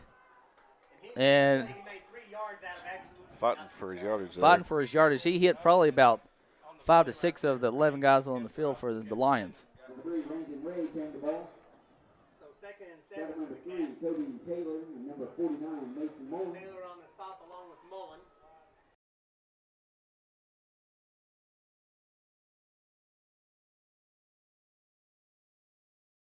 I'll do it again.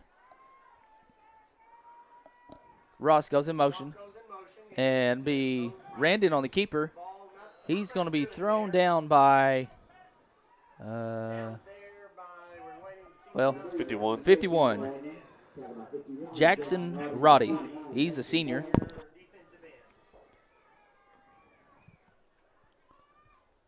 Give a shout out to Dummy, in case I haven't. Trying to make sure I have Dummy.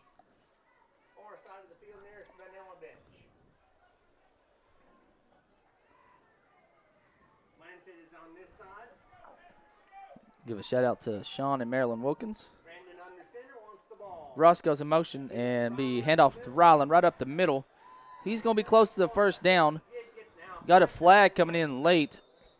He had McQueen and Neal on the stop for the Lions.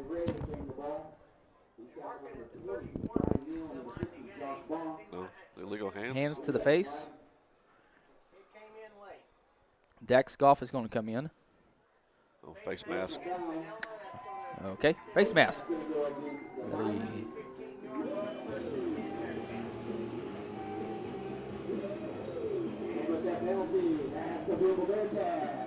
Cade Smith's going to come out of the game for the Cats. Dunn Daniels going to be your tight end on the right-hand side. Ray Splint split out to the left. Randy comes up under center. Dax Goff is your right halfback. Ryland Ray fullback. Dax goes in motion. He gets the pitch on the left-hand side. He's got a hole on the left-hand side. Touchdown, Bearcats. 10:06 left to go here in the third quarter.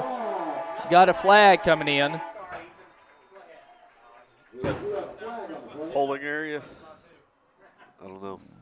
Holding or unsportsmanlike. That came in after Dax had crossed the goal line, so I'm thinking it may be an unsportsmanlike conduct.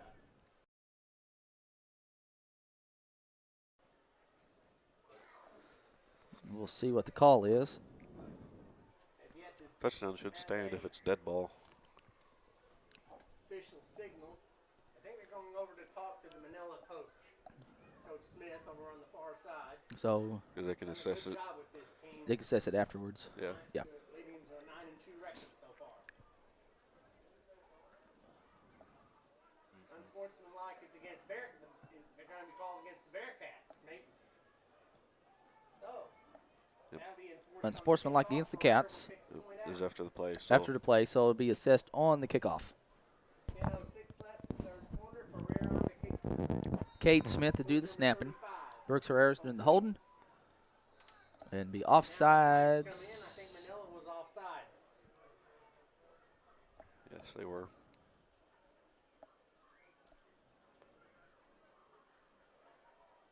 Still waiting on a signal. He's trying to get a number.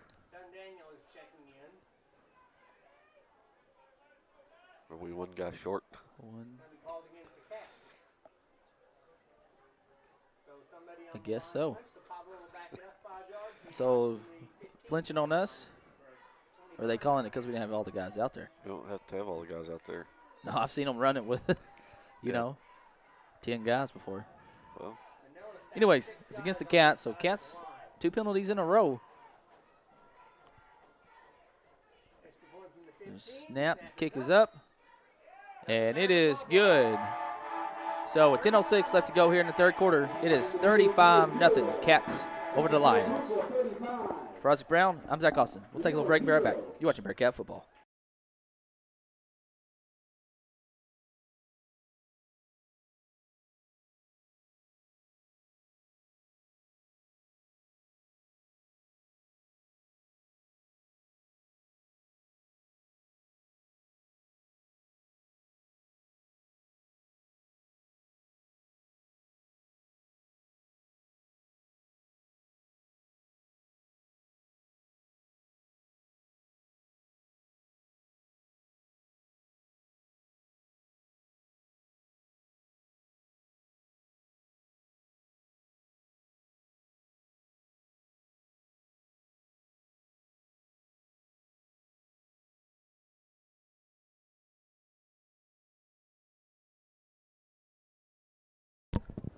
We are back here at Bearcat Stadium. Booneville Bearcats just scored and are up 35-0 over the Lions.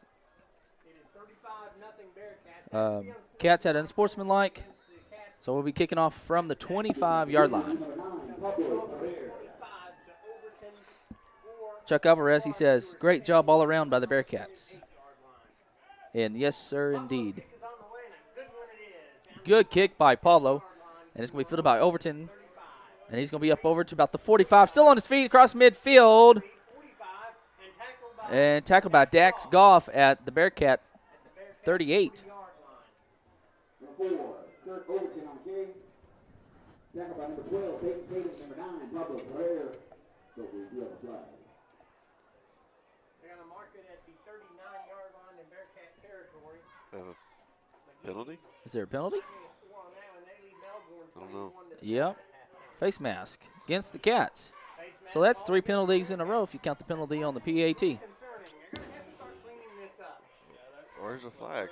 I don't see a flag. That's the thing. So this is the best field position the Lions have had all game. It'll be on the Cats' 24-yard line.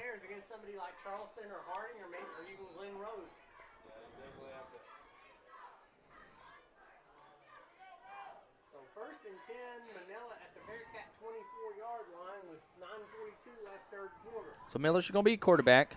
McQueen is your fullback. He gets the pitch on the right-hand side. And got another flag. And McQueen got about 4 or 5 yards on the carry.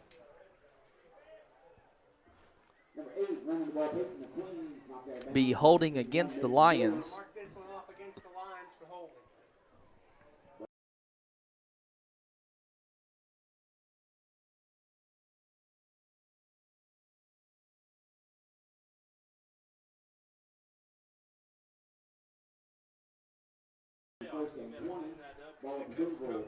So, have a holding call.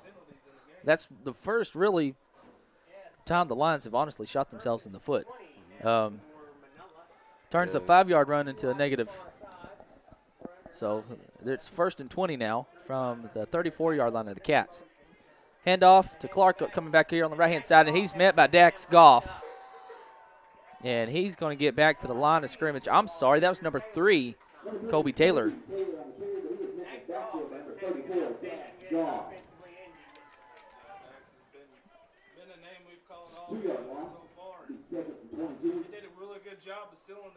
So 8:20, and like Ethan said, Dax is having a pretty good game tonight, especially on defense. Well, he's had 2 long, 1 long run and a decent-sized run down here. Yeah, so he's Touchdown. been all over the field tonight. Overton goes in motion, gets the pitch, and it's going to be a pass, and Brooks Herrera almost had an interception. Well, at least he put a good effort out for He it. did. Trying to catch us sleeping.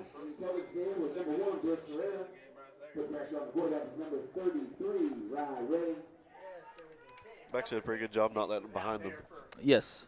Manila, I guess he is more as an eligible receiver. That's Austin Hill. Not to be confused with the Austin Hill we had running cross country and playing basketball last year. He's now serving our country in the Army. I think I overheard Coach Goff say that he was possibly the center. I don't really know.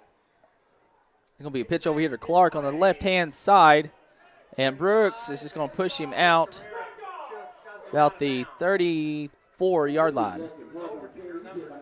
Bring up 4th down here. I mean, you might as well go for it. Yeah, you'll have to. I mean, you got running clock. It's 35-0.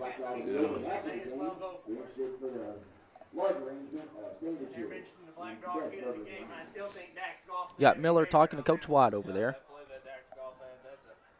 I'd try another pass to your tight end, number 49, Mullen. They tried one to him earlier in the game. I don't see. Yeah, he's in there. No, he's not. You got 2 receivers to the right, one over here to the left. Now, I believe that's Play clock. ball. The bad snap is going to be recovered by Casey Matson at the 49-yard line. Miller was kind of slow going back there to it. I don't think he was quite ready. So the Cats are going to take over. on a blitz. With 6:08 left to go here in the third. 10 Bearcats at their own 49 after the turnover on downs. Well, I guess it was a straight up turnover. So that'll be the second turnover for the Lions tonight. It'll be Ross and Herrera, the halfbacks, with Rylan Racer fullback, Brandon Racer quarterback. Brooks goes in motion. The handoff right up the middle of the Rylan. Rylan's got the first down, and he's going to be tackled. I believe that's 20. Nope, that is 51. Jackson Roddy. Rocky Ross is your left halfback, and Brooks Herrera is your right halfback. Dunn Daniels in at tight end on the right-hand side, and Ray Splants is split out to the left. Rocky gets it over here on the right-hand side. Rocky cuts back in. You got 60 and number 2 in there. Number 2 is going to be Clark, and number 60 is Ball. Dax Goff comes in the game, and Ross is going to come out.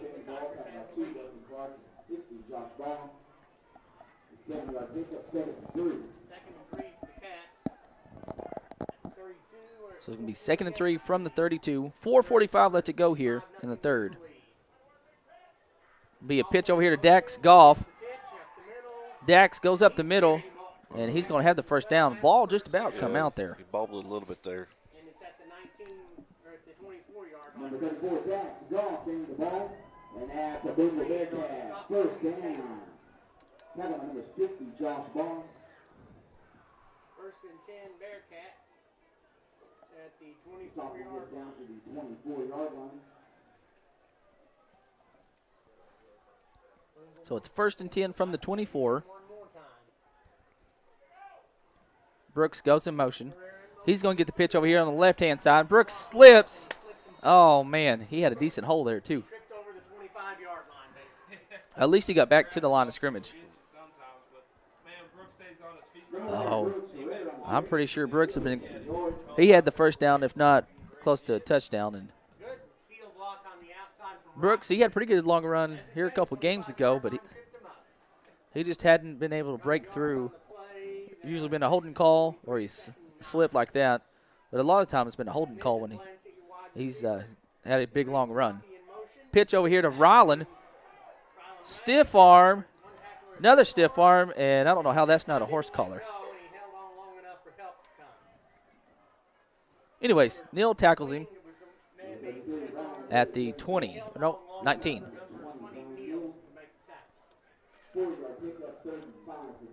It's going to be 3rd and 5 from the 19.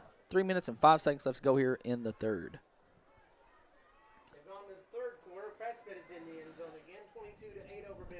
So Prescott has scored. It's 22-8. Prescott over Bismarck. Brooks goes in motion. And Raynard's going to keep it right up the middle. And he's going to have the first down. About the 13-yard line. Dax Goff comes in.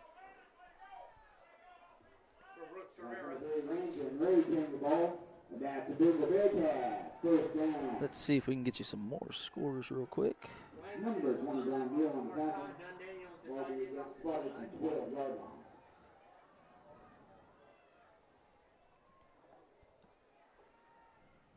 Dax Goff goes in motion. He gets the pitch on the left-hand side. And got a flag coming in. So Prescott, yes, is up 22-8. That's in the third. Still, Newport and Paris is still at 14-10. And Center Point and Charleston is still at 21 Center Point, and Charleston has 9 at halftime. That's what we've got right now.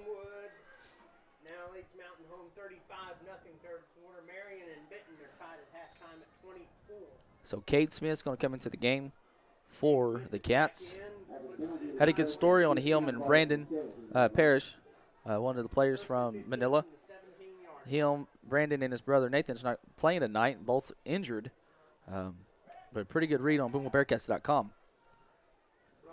Pitch over here to Rocky Ross on the right-hand side.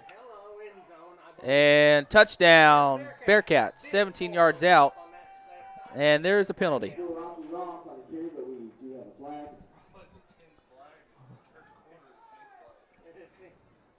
So, chop block. That don't get called much. So we'll take this time, though, to thank our sponsors for the app and for our website, BoonevilleBearcats.com. I want to thank B Plus Storage Solutions, Saks RV Park, Patriot Underground, Crowley City Service, Community National Bank, Stacy Holbert Photo Art, and Gerald Baker Shield of Shelter Insurance. So I want to thank them. If you see those people out and about, tell them thank you, because without them, we wouldn't be able to have the school website, wouldn't be able to have the app, and got good stories, good read on BoonevilleBearcats.com. Dax Goff gets the ball, but he's met by McQueen, and he's going to be thrown down at the 31. So it's 2nd and 29 from the 31 with 1 minute and 5 seconds left to go here in the third. Dunn Daniel comes in. Kate Smith's going to come out. Race Blancett's split out to the left.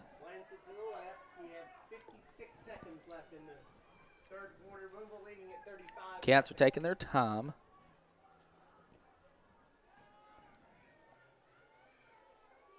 Brandon comes up under center. Brandon goes in motion. He gets the pitch. Brooks does on the left-hand side. Cuts out to the left. Down the sideline to the 10.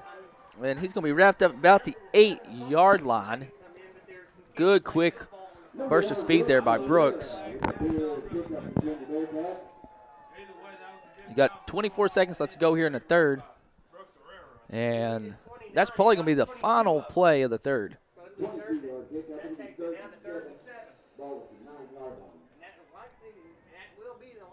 And it looks like that's going to be the final play of the third quarter. So at the end of 3, your Booneville Bearcats 35, Manila Lions 0. We'll take a little break. Be right back. You're watching Bearcat football.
And we're back here at Bearcat Stadium, home of champions. Cheerleaders throwing the footballs. I think Caitlin Spain's probably hit the press box about 4 or 5 times. I still would like to get them to throw a football up here. I'm sure she could do it. We just have to move the camera out of the way. So, started the fourth quarter. It's 3rd and 7 for the Cats. Dax goes in motion, gets the pitch on the right-hand side. And he's going to go in. Touchdown, Bearcats. 11:50 left to go here in the fourth quarter. And your Booneville Bearcats are up 41-0 over the Manila Lions.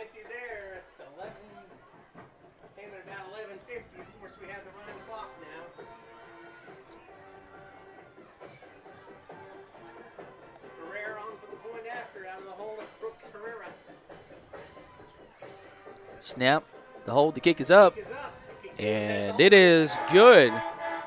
So it's 42-0, Cats over the Lions. We'll take a little break, be right back. You're watching Bearcat football.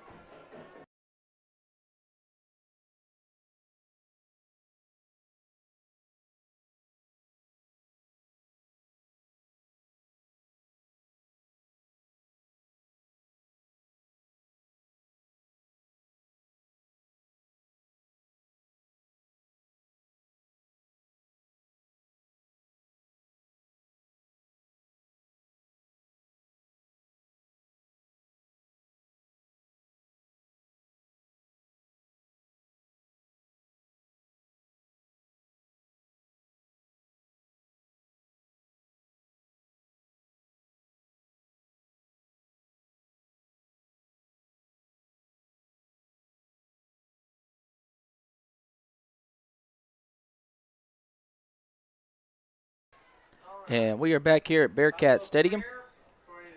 Paris and Newport still in the close game, 14-10. Newport over Paris. Here's Pablo's kick.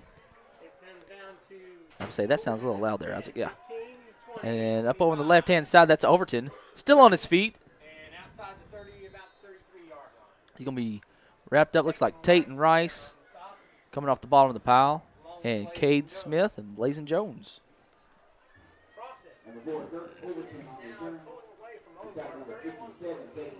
Wow, 31 Crossett's up 31-14 over Ozark. Hoxie has scored again. It's 28-0 Hoxie over Cedarville.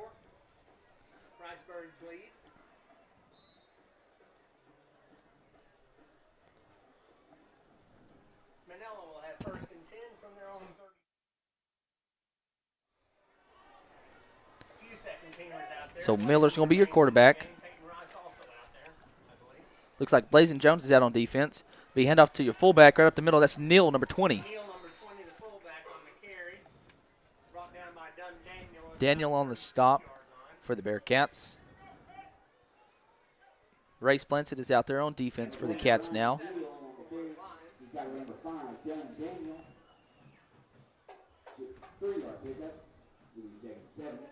Ryerson is finally on the board at Harding Academy, but it's 48-8. Number 7 goes out wide. We don't have his name.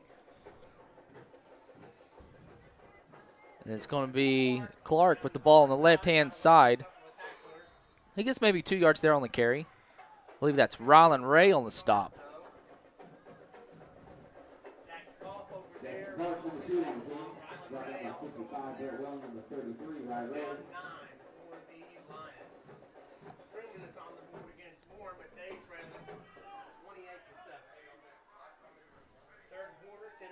Continuing to lead Charleston 21-9. 8-10 left to go in the ball game. 42-0 Cats We're down to 8 minutes left. over the Lions.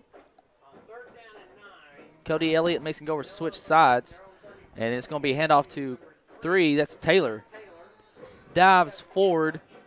Maybe 2 yards there on the carry. It's going to bring up 4th down. Dax Goff on the stop for the Cats, though.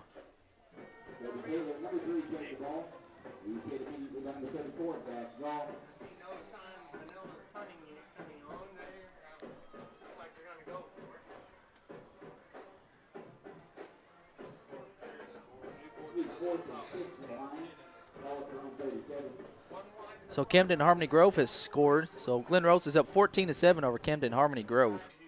That's in the 3rd quarter. Winner of that game more than likely going to be coming here to play the Cats next week. Overton with the ball. Good effort there on 4th down. He's going to be wrapped up, though, by Ray Splensett. A yard short there. Yeah. Just turnover on downs. I will say I've been very impressed, though, with the Lions. They hadn't shown any give up, and they continue to fight. Coach White has done a good job. First year coaching, 9-2. Not many coaches go 9-2 first season. I guess Randon's not done. He go ahead and come out. Yep, so is Rylands. So it looks like Peyton Tatum's going to be your new quarterback. Looks Cody Elliott is going to be in at fullback. Trace Hall is going to be in at halfback now.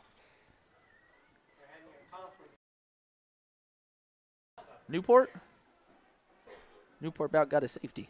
Wow. Just almost. Just almost. Yeah, Paris has the ball on their own 3-yard line. Newport's up 14-10 in the 3rd.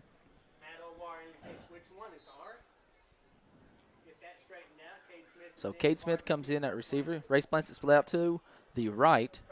Brooks Herrera is in at right halfback. Trace goes in motion. Trace gets the ball on the right-hand side. And stiff arm by Trace. Got a face or a flag. We'll see what this call is. Where is the flag? Right over here. The side judge throw it? Yeah. Oh, I see it now at the 40. Yep. Yeah, it's going to be face mask. So it'll be 1st down for the Cats.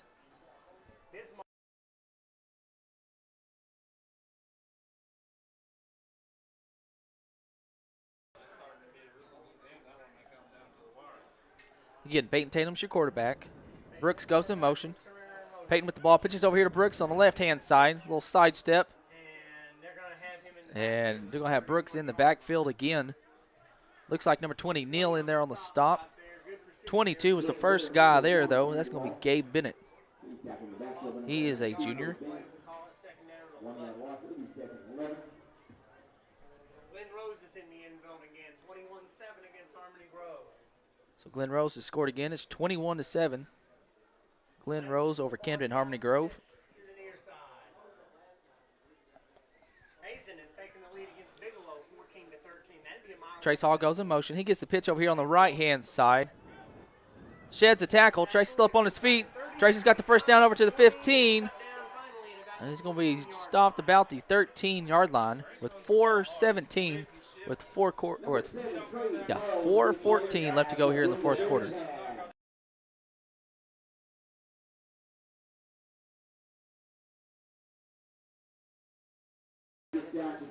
Ashdown leading at 21-0. Prairie Grove 23, Lamar 13. Both of those in the third quarter. 3:53 left in the game. Booneville has it wrapped up 42-0. Cats are taking their time, They're taking and their they'll time. probably take a timeout here. And Doc may ask for a timeout here. And that's what they're going to do. So with 3:40 left to go here in the fourth, it's 42-0 Cats over the Lions. We'll take a little break. Be right back. You're watching Bearcat football.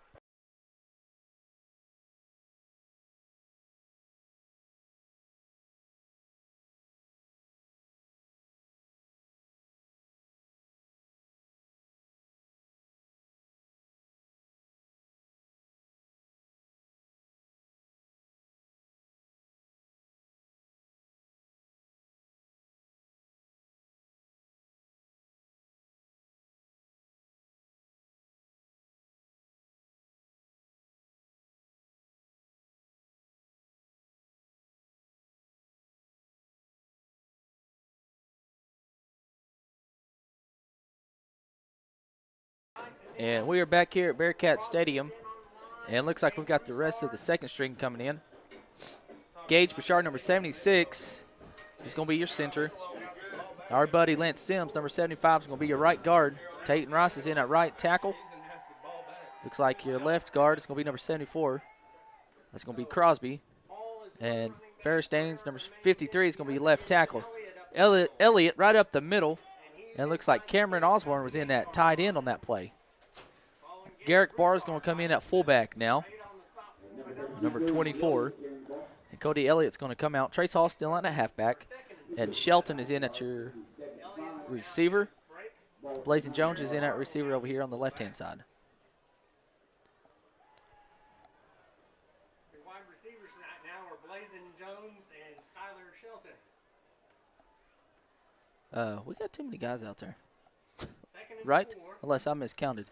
Give it to Hall on the Hall, far side. he's got the inside first down. 5. A flag is down. He's down at the 1. This is probably going to be holding. Trace Hall on the carry, but we do have a flag. Yeah, holding down at the 8-yard line. The Bearcats. Yeah, count those guys for me real quick, Isaac. 2 left clock is running. When the white hat throws a flag, that's pretty much the only one that you can be about 98% certain about. Yep, that's going to be holding. I think so. I think so, because you got two receivers. Cameron Osborne is in at tight end on the left-hand side. Yeah, He normally plays tackle. Ferris Daines is your left tackle. Matthew Crosby is your left guard. Gage Bouchard's your center. Lance Sims is your right guard. Yeah, we got one too many guys out there. I Yeah, don't guess for the they're second gonna, play in the row, either they don't know or they're just going to let it finish I out. guess, but Brooks goes in motion. Ball's on the ground. And Flag. play, the ball belongs maybe he in. got it there. Maybe False No. start. a little bit too early. I want to see how many plays we go with 12 guys on the field. This is going to be 3 plays. 29-14, McGee leading Melbourne. That's in the third quarter. Right, Ethan? Yeah, okay. Yep. Yeah, because you got 2 receivers And a tight end. and a tight end. This is going to be your third play with 12 guys in. Let's see how long this goes, guys. I like this. 1:30 left. Right? 1, 2, 3. And now we're counting heads. I think one more came off. Did one come off now? I think so. And now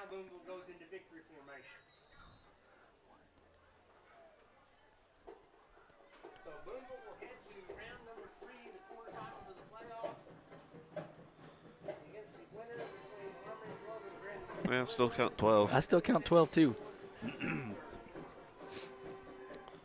I don't know how nobody noticed. Yeah. Even them. So fourth play with 12 guys on the field. I mean, it really doesn't matter. It don't matter, but I just find that odd that the refs hadn't noticed. Maybe I'm making a mountain out of a molehill. That's usually the head referee's job, right? For offense and the back judge for the defense. So that's going to be it. Booneville Bearcats win 42-0 over the Manila Lions. Very good season for Coach White and the Lions. Finished 9-3. Nothing to hang their head about. They are very senior laden. We'll see how they do next year. I don't know why they wouldn't, continue to build on the success they've had this year. So personally, I like the offense he runs. I kind of like that form, which is what we run, but they've had a very, very good year. And 3A3 better watch out for the Lions next year and a couple years to come. Because Coach White, he's got a good foundation built already, and I figure he's just going to start building on top of that. I'm going to refresh my phone a little bit.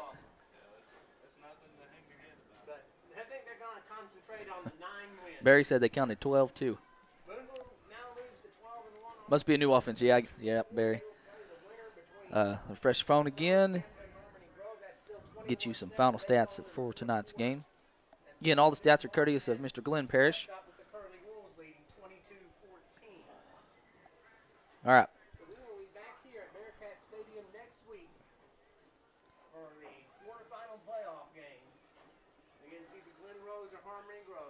So Manila had 30 plays for 43 yards, 19 minutes and 35 seconds time of possession, 25 carries for 43 yards, 0 for 5 passing.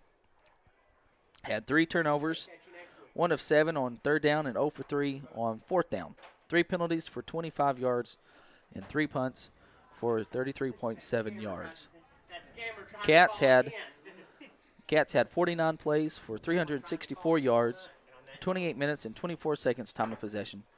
Cats had 48 carries for 327 yards, 1 of 1 passing for 37 yards. Cats had 1 turnover. We were 6 of 10 on third down for 60% and 1 of 1 on fourth down for 100%. We had 11 penalties for 105 yards and 1 punt for 22 yards. So as of right now, Glen Rose is beaten Camden Harmony Grove. So if that continues, Glen Rose will travel here to play your Booneville Bearcats. For your individual stats real quick. The leading rusher for the Lions was Overton with 28 yards. Clark had 24, and McQueen had 8. Neal had 3. Taylor had 2. Leading tackler was Neal with 8. McQueen had 7.5 tackles. Wilson had 4.5. Ball had 4. Overton had 2.5. And Roddy had 2 for your Booneville Bearcats. Dax Goff was your leading rusher. 8 carries for 77 yards and 2 touchdowns. Rocky Ross, 6 carries for 76 yards and 1 touchdown. Brandon Ray, 14 carries, 69 yards and a touchdown. He also had a 37-yard touchdown pass on 1 of 1 passing. Trace Hall, 3 carries for 28 yards. Rylan Ray, 10 carries for 58 yards. Brooks Rare, 4 carries for 19 yards. And Cody Elliott, 1 for 6. Ray Splancett is your leading receiver for the second game in a row. He had 1 catch for 37 yards and a touchdown. Dax Goff is your leading tackler with 7.5 tackles. Dunn Daniel had 3.5 tackles. Randon Ray, 2. Chase Plumell, 2. Brooks Herrera, Peyton Tatum, Mason, the Masonator Goers, Tayton Rice, and Ray Splancett all had 1.5 tackles. Rylan Ray and Trace Hall had 1. So your player of the game for the Cats has got to be Dax Goff. He was all over the field on defense and on offense. 76 yards, 7.5 tackles. Dax had himself a game tonight. And that one hit he had earlier in the game, got to be a nominee for Black Dog hit of the game. So Cats did pretty good as of right now. Glen Rose is still up 21-7 over Camden Harmony Grove. Again, the winner of that game comes here.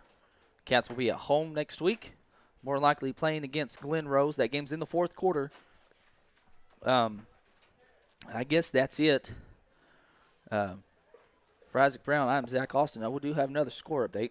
Newport just scored. It is 20-10 in the third quarter with 4 minutes and 35 seconds left to go in the third. Newport just scored, and it's 20-10 over Newport over Paris. And I'll give you – that's it? All right. I guess Nothing's changed. Nothing's changed. Well, Lord willing, we'll see y'all next week. For Isaac Brown, I'm Zach Austin. And remember, as always, it's a great day to be a Bearcat.